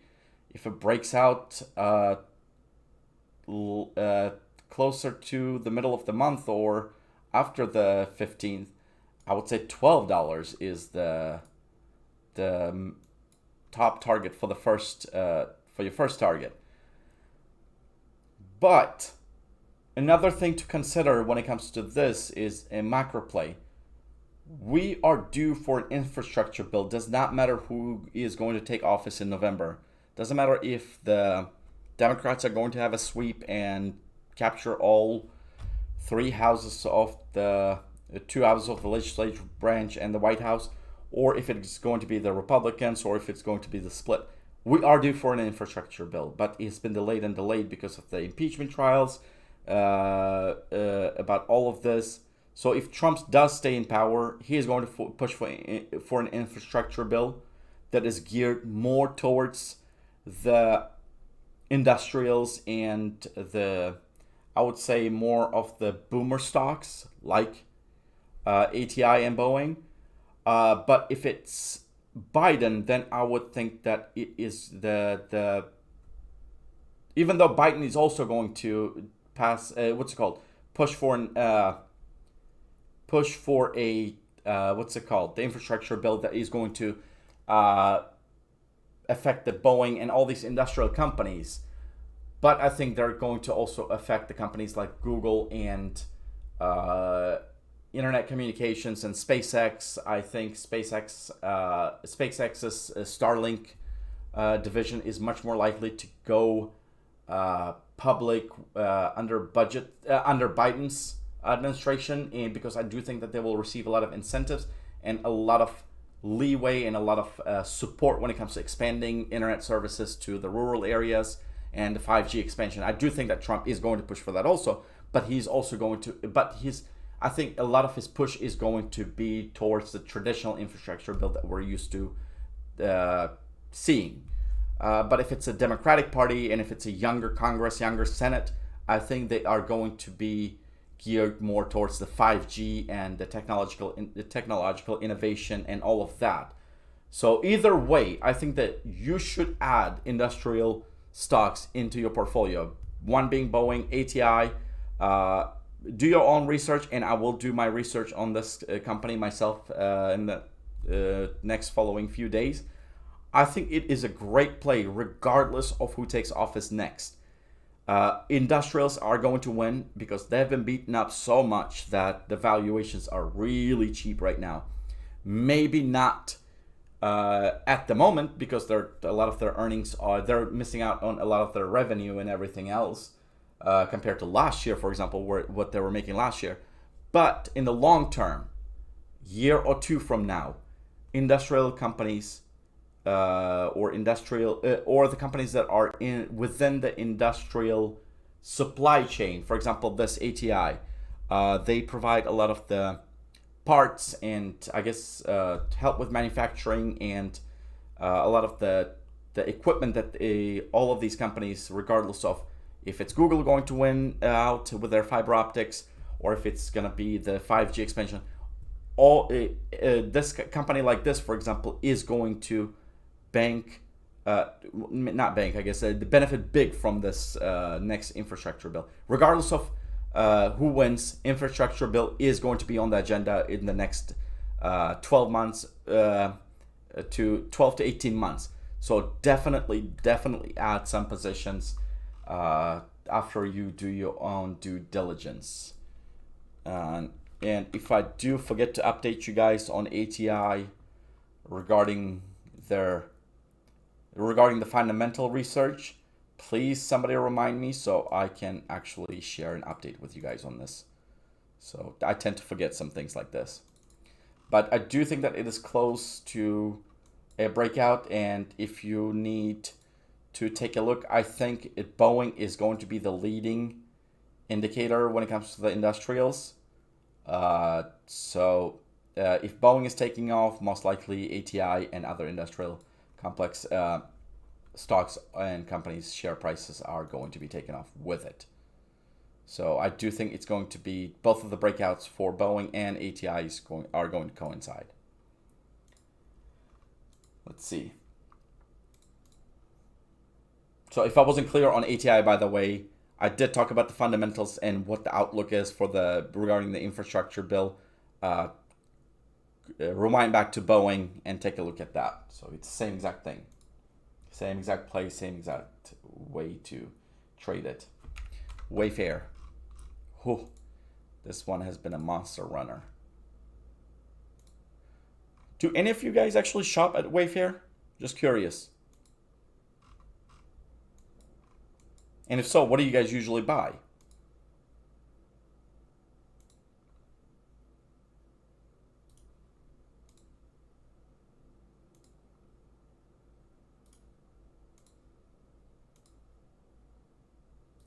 Oh, it's been reversed.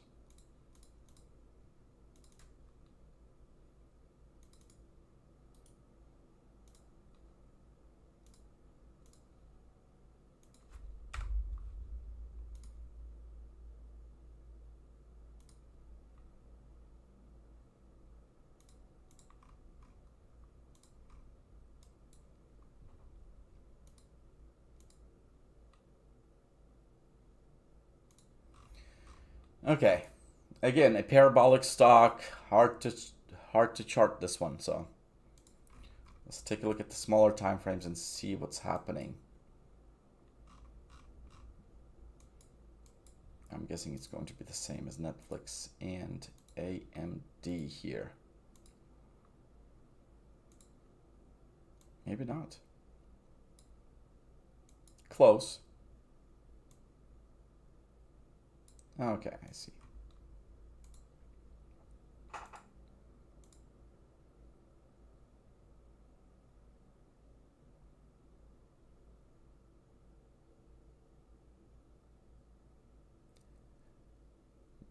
Your friend is a software engineer at Wayfair, Goof?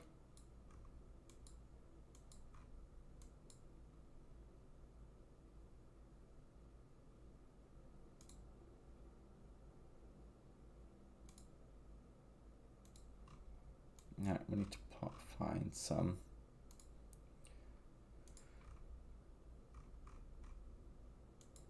common points for all of this.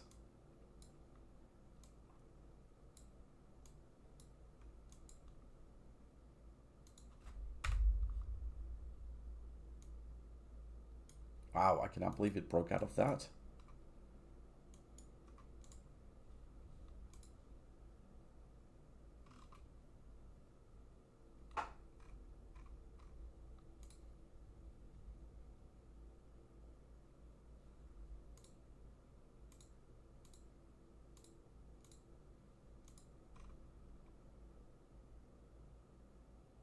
Oh, nice.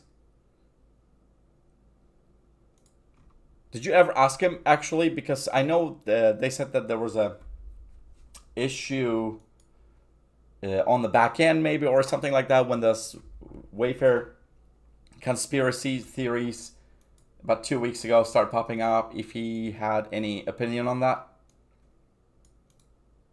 It was crazy how, creepy how, what's it called? The coincidences were. I didn't do deep down research on all of that, if it was true, if the numbers matched the actual missing persons number and stuff like that, but it was pretty creepy. Okay, so March lows, we're going to take those extremes out. And we're not going to consider those at this one. Okay, so this is a rising wedge pattern that we have going. 9 times out of 10, 9.9 times out of 10, what happens with a rising wedge like this, I know it broke out last week on the 30th, apparently, on Thursday, above the wedge. But 9.9 times out of 10, what happens with this kind of rising wedge is that it falls. It actually fails to keep, it just keeps bouncing above that and ends up falling out of the channel and crashes down pretty hard.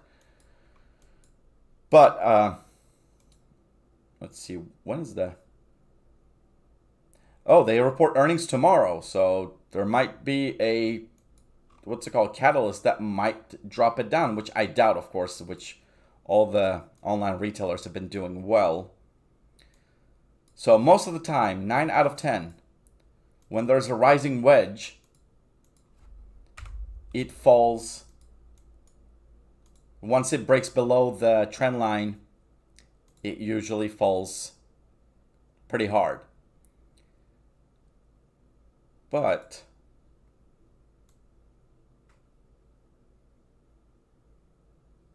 I'm trying to find a common point where the chart makes sense.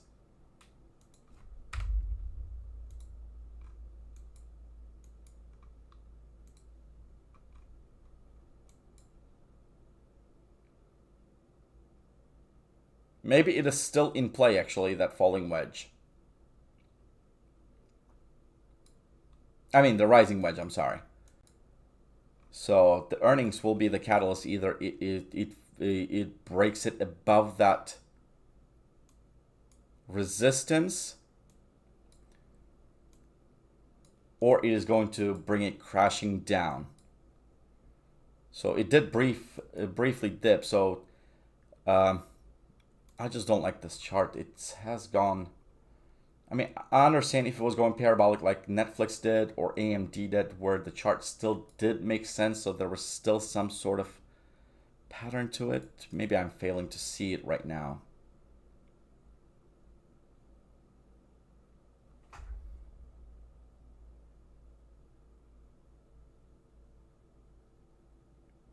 Hey, Chris. Glad you joined us.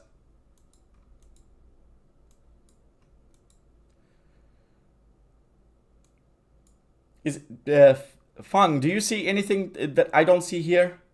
You're pretty sharp with this, with seeing stuff I don't usually.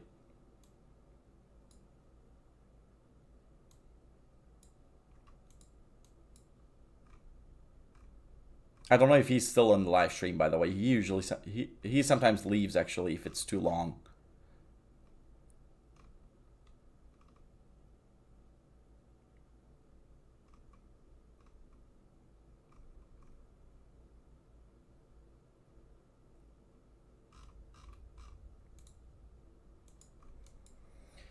Okay, so rising wedge. That's the only pattern I see right now on it. And let's see. Let's look at the Elliott waves.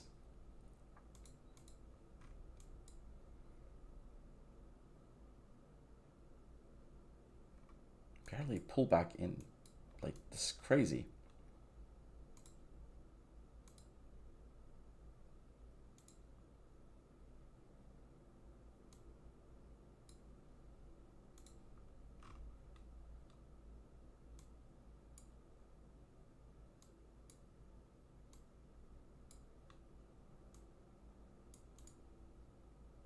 Maybe this makes sense more.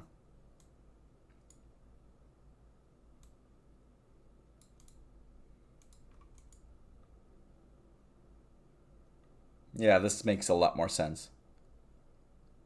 Fong, I'm sorry. Did you switch accounts in the middle of the stream?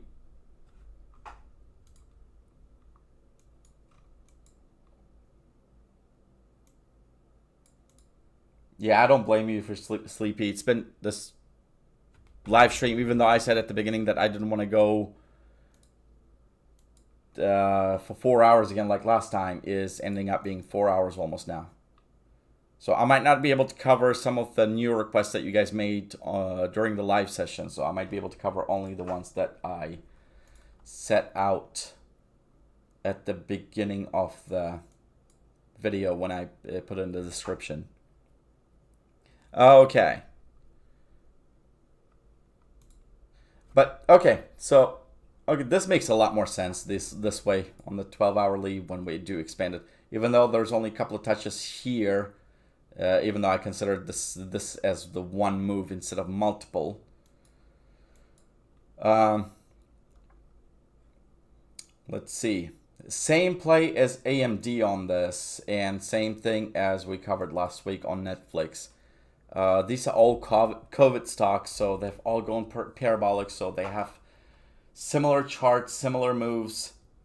So I would say, again, watch for the trend lines. Make sure to... I don't think it's going to break out. I don't see it happening yet. Unless they have some monster beat on earnings, but... I think if it's like just in line or about a beat by 10-15%, I think it's just going to top out at 3 or 5 or so, give or take, and then come back down and test the mid-trend line for support. But I do think that it is just going to move the way AMD and Netflix are moving, and it's just going to just keep trading within this channel. So you have to, if you do take a Wayfair trade, you have to time it exactly right, because I know the premiums are pretty expensive on these. So you don't want to get stuck with a position that you don't want to, with a losing position for too long, where the time decay will kill it. So same exact play as AMD, and we'll take a look at the Netflix also, exact thing as AMD and Netflix on this. If you take a look at the way these parabolic stocks have moved from the March lows, the ones that benefited from these lockdowns and everything like that, you guys are going to see a resounding similarities on the way they move. It's pretty straightforward, so hopefully, but of course we have a catalyst coming up, so I think it will be better to chart it. Take a look at the chart one more time tomorrow after the earnings. Maybe let it sit. I don't know if they're earning when. Let's see. I don't know what time they're reporting. I don't know if they're reporting it on before market or after market. So if it is after market, then we should just chart it on Thursday. We'll have a much better idea after the catalyst. Etsy, I'm guessing, going to be exactly the same way. Oops.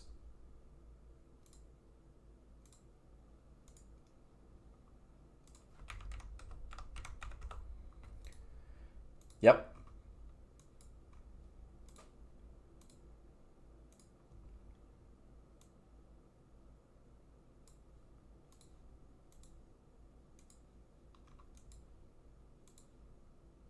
Etsy is trying to break out, though.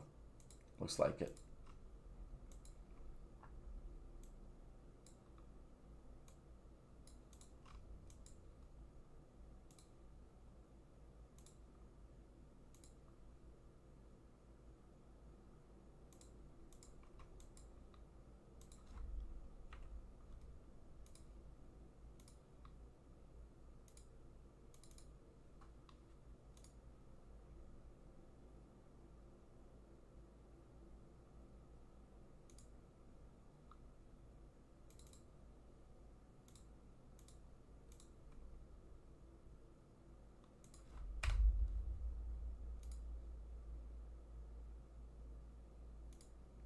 Let's see, let's take the first move.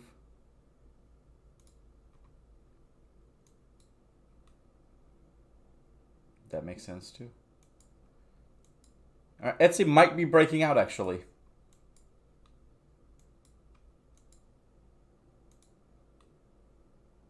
And they report earnings tomorrow as well. So again, same trade as AMD Netflix, and Wayfair.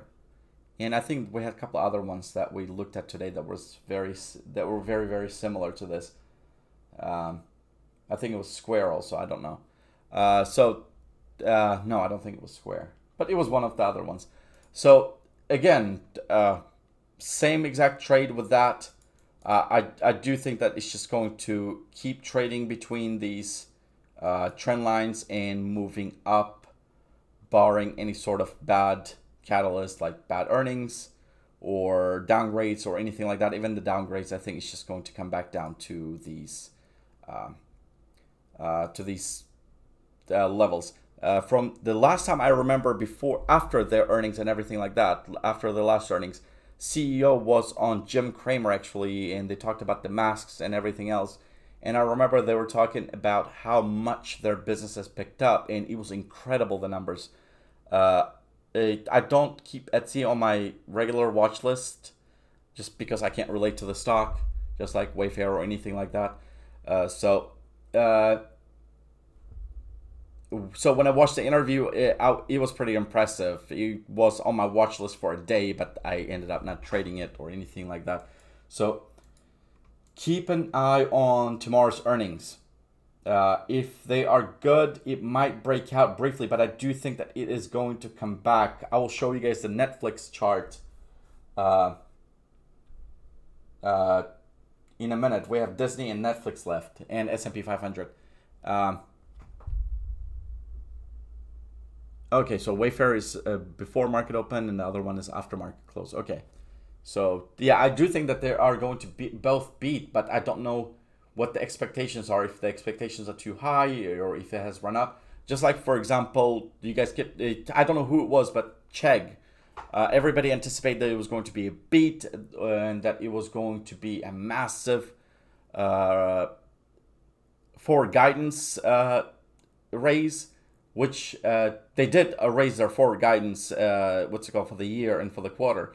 But the stock has run up so much by then that it actually went down or traded flat, pretty much flat by the time the earnings were reported, and today pretty much traded flat. So I think Wayfair and Etsy might be the same kind of situation there.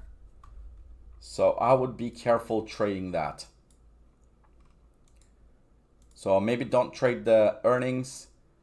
Even if it does pop, it's going to be like Netflix. I will show you guys in a minute, and it is going to be come back down, and it is going to trade within this channel. Wayfair and Etsy, in my opinion. And AMD, same thing. If it does break out, it is going to come back down to the channel.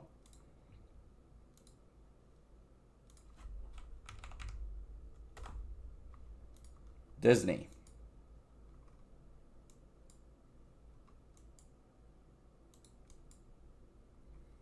What a monster move it had. I FOMO'd and picked up. Wait, didn't we cover Disney already at the beginning? Because I remember telling you guys that I FOMO'd and bought the shares at 123.50.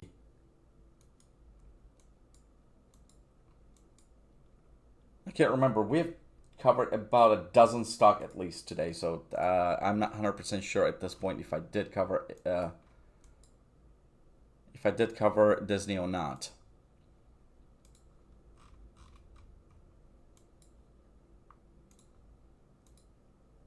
I might not have.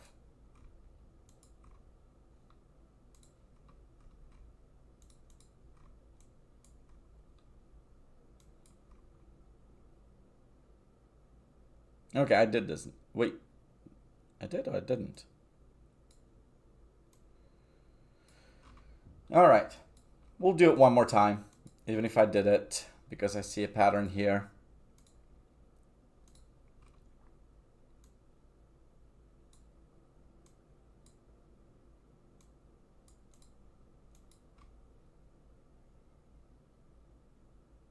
What would make sense more? If we take off the extreme moves. Okay, yeah, here we go.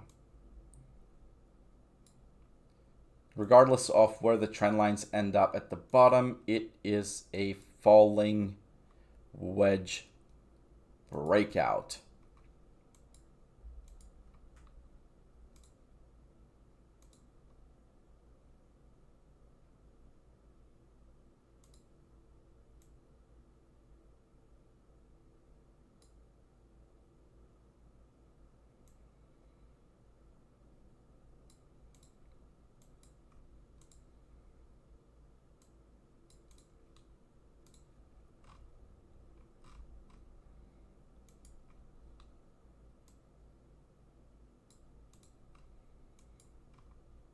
Oh, wait. Okay.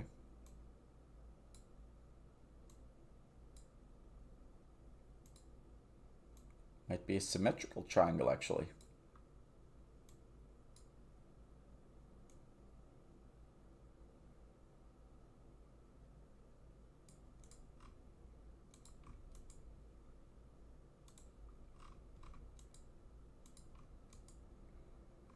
On a smaller time frame, we have a falling wedge breakout, and on a longer time frame, we have a symmetrical triangle breakout.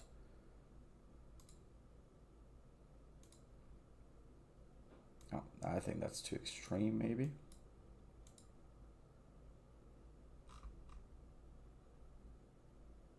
Maybe not.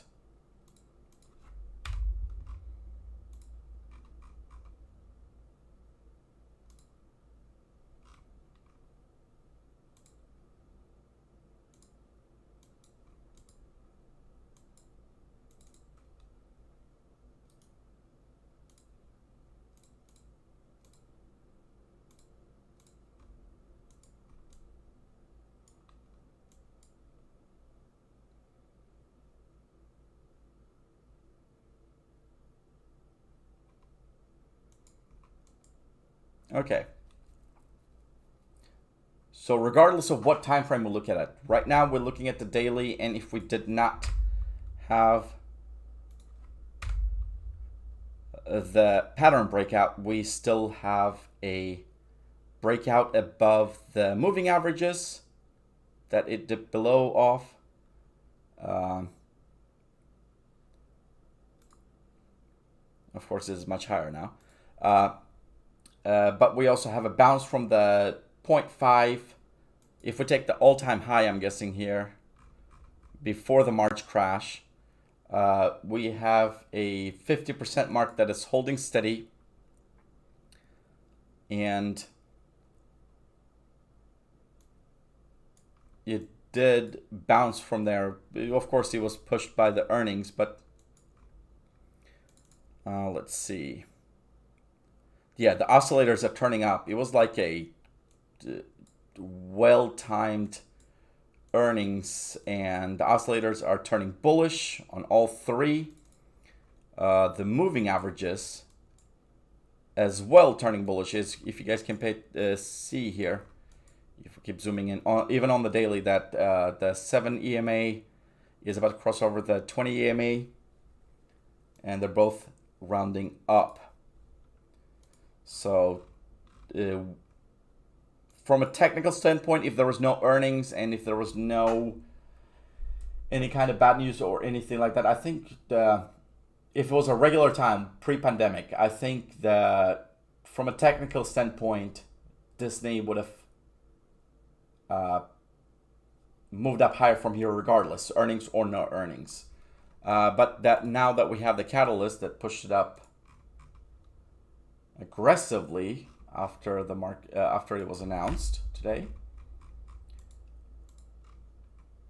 we also, what's it called? It coincided with the other technical indicators going bullish or turning bullish. And if we take the 12 hourly, we have a symmetrical triangle breakout. And if we take the hourly moves only, we have a falling wedge or somewhat of a descending triangle forming. So either way, they're bullish continuation patterns. Here, this would make more sense this way.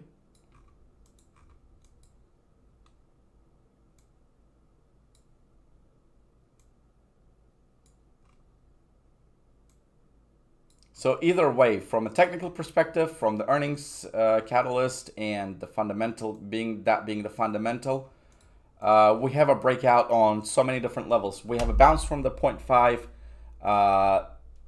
from the fib level and moved up from there. The moving averages were turning bullish.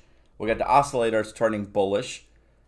Sentiment, of course, turned bullish today after it was after Disney actually posted a surprise profit instead of a loss, earnings per share, and they also improved the operating costs, so they were able to save a ton on that actually. So I'm guessing moving forward, they are going to be saving. They are going to stick to being much more frugal, and they are going to cut their costs a lot more from now on going forward. And once they optimize it, because most of the pain is done at this point. Now we also have a symmetrical triangle breakout on the 12-hourly, and every indicator from a technical standpoint and from the fundamental standpoint points to a reversal of fortune for Disney at this point, if we can call it that. The only thing that could hamper it at this point, hamper the stock recovery, would be the COVID cases getting worse, or I don't think there's any other catalyst that could make it worse for them. I think there's a much more upside than a downside at this point. I think a lot of the downside got priced in, and especially now that we have the earnings numbers and they weren't as bad as everybody expected, I think a lot of analysts are going to start upgrading it, and they are going to start,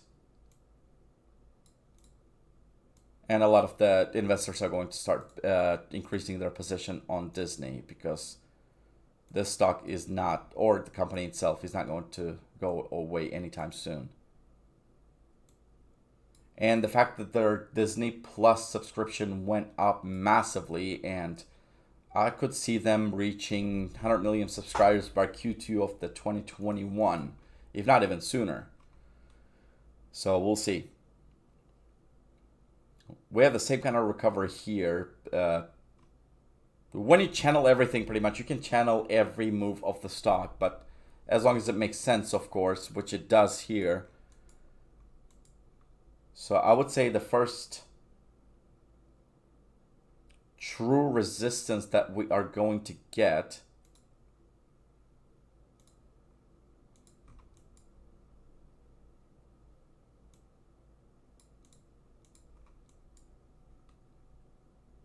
is 123, 124 mark, where it's trading at the moment after close, where it traded.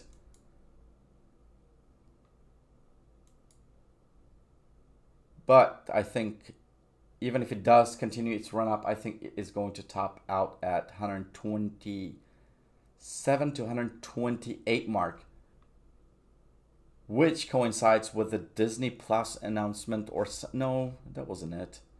When did they announce Disney Plus? It was around here, actually.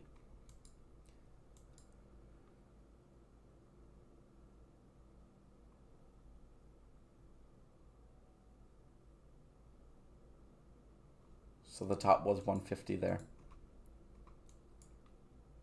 So it is going to coincide with 128. And not only does the 128 level coincide with the last bullish move up and the retracement from that, the 100% retracement back, but it also coincides with the top of the trend, the middle trend line. So I think that's where it's going to top out. It tops out around $128. Probably by, I don't know.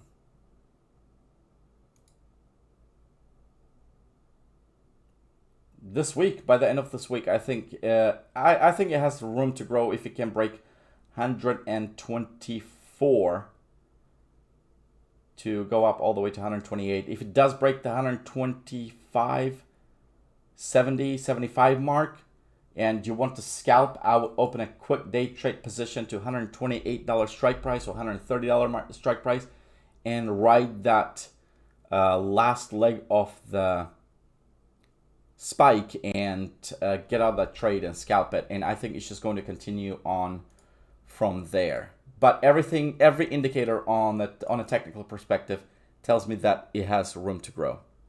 And I think it's going to recover from here.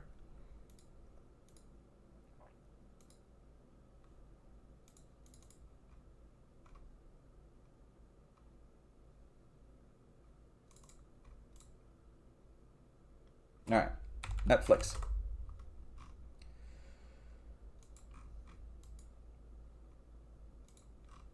Here, when I said that if Etsy or Wayfair or AMD, any one of those does spike up above it, I told you guys that I was going to show you guys the Netflix chart that was similar to it.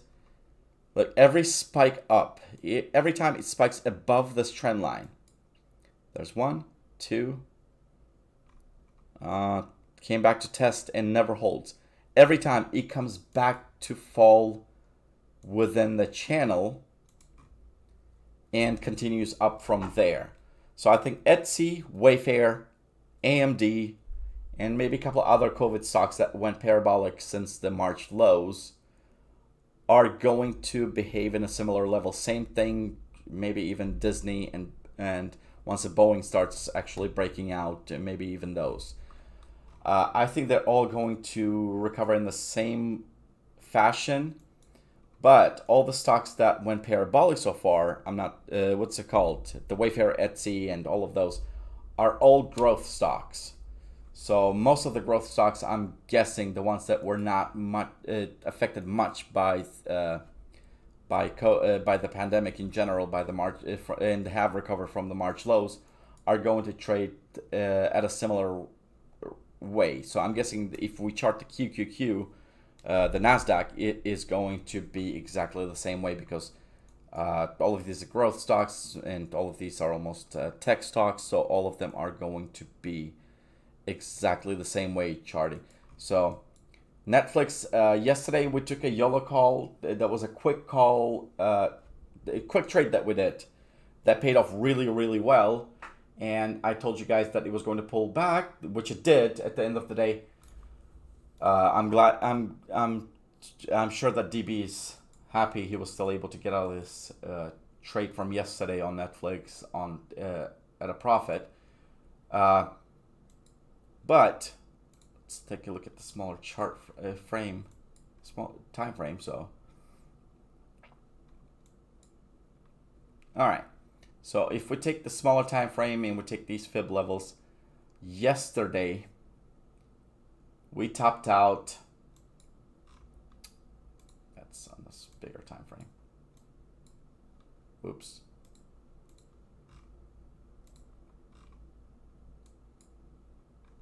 We topped out at 1.414. Oops.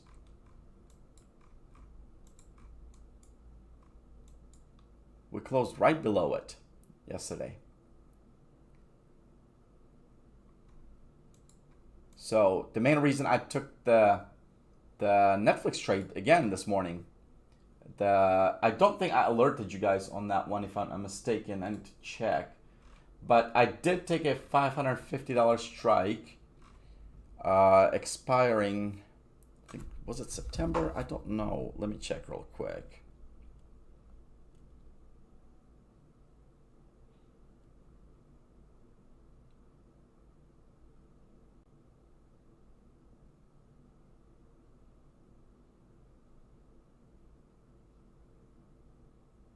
Yeah, 500, not September, I'm sorry. August 21st. I'm up about 15% on that at the moment, if everything holds, but Theta is going to take half that away in the morning. But I took the $550 strike, expiring on August 21st. Once I saw that it did break, I was up much higher actually on it during the day, but I just didn't take profit. I wanted to let it ride.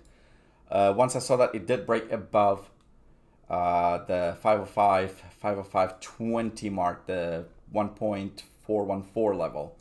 So because it did struggle a few times to actually close above that or break through, break above that in general, break above that level. So once I saw that it did break above, I wanted to take a quick trade for a few days only, for it to spike above these trend lines and hit maybe 527 and come back down and settle within the trend line and continue trudging on higher little by little like it always does. A lot of times Netflix spikes, that's the days that everybody pays attention to, but most of the time it goes under your radar because it is just slowly edging up and people don't pay attention to it, and sometimes people miss a month, and when they come back and look at Netflix, it's up $50-$60. So same thing with this as the AMD, Etsy, and Wayfair trade. So if it does break above these trend lines, it is going to come back around and still trade within this channel, but it's going to keep going up, of course. But again, when it comes to all these parabolic stocks, all these growth stocks that ran up, when it comes to NASDAQ, the QQQ, make sure you time your trades right, because if you don't and it consolidates and it slowly moves up, time decay might hit you pretty bad, and your short position that you thought was going to be, even though it is going to hit that strike price, but by the time it arrives there, maybe you have lost so much on the time decay that it is not going to be worth that trade, and you're going to end up losing a lot of most of your premium. So make sure that you have a day trade, and make sure that you have willing to lose that money if you are willing to take looking to take a position on Netflix, AMD, Wayfair, Etsy, any of the parabolic stocks, or Tesla for that matter. So all eyes on Netflix tomorrow. I'll be watching it, and I'll be keeping you guys updated throughout the day, most likely. Even though I didn't alert the Netflix Netflix current position that I have, I am still. I guess I'll just send an update on the options chat room. All right, last stock is S&P 500. Best for last. If you guys haven't noticed, I've been saying that I don't want to take a position on S&P 500 for a while, even though we are above the supply zone, that we finally broke above the supply zone that we talked about last week. Let's see. When was our stream?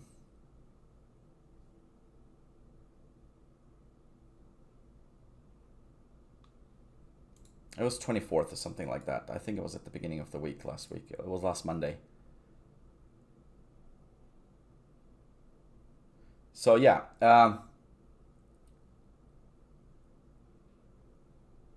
even though we are trading above the supply zone, we are still hitting that rising wedge. And I told you guys earlier that when I was charting Wayfair or Etsy, I think it was Wayfair, that more times 9.9 out of 10 times, when there's a rising wedge, it most likely it is going to fall out of that wedge and lose its support that's been pushing it up and come down heavily, rather than break out from those levels. So we do have a breakout currently in progress, but I'm not convinced. Of course, S&P 500 has a way of defying all expectations and keep going up. I've noticed that last year during the bull market a lot. But I do think that if there is no deal reached, I think the main reason it has been stalling and falling back to the bottom of the wedge is because the lawmakers, the Congress and the Senate, cannot agree on the deal regarding the stimulus. If there is a stimulus, and if there is a extension on the forbearance, on the mortgages, which at the end of the day today, around 6 p.m. or 6:30, the news broke saying that they did agree on the mortgage forbearance actually, so which is a good thing, and rent, if I'm not mistaken, the evictions also. But they still have not agreed on the unemployment, the extra unemployment that they were providing, the $600 one per week, which I do think was ridiculously high.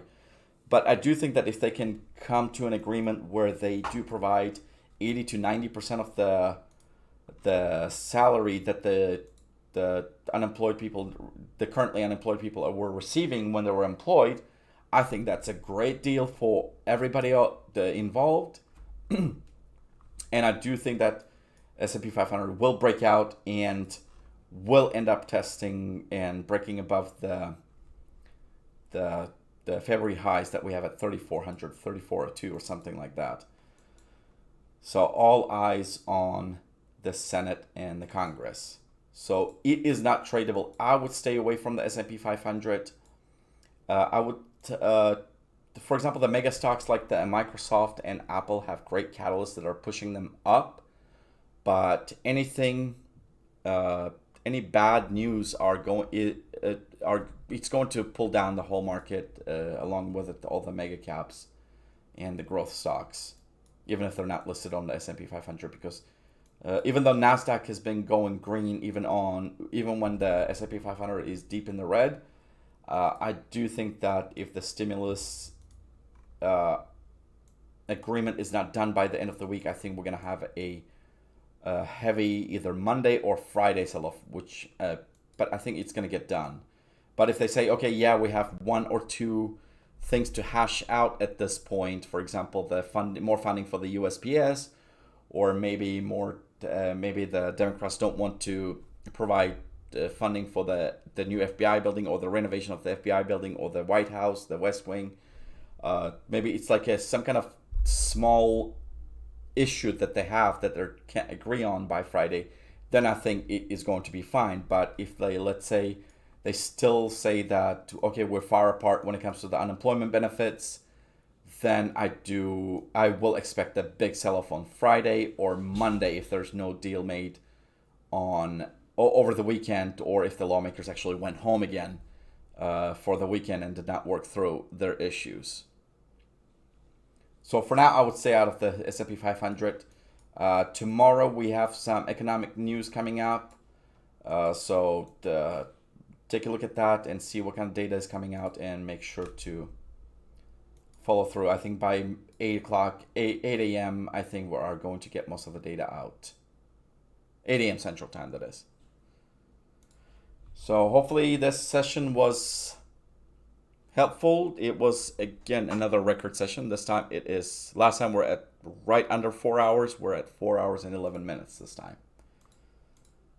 So hope everyone has a good day, and I'll see you guys tomorrow. Have a good night.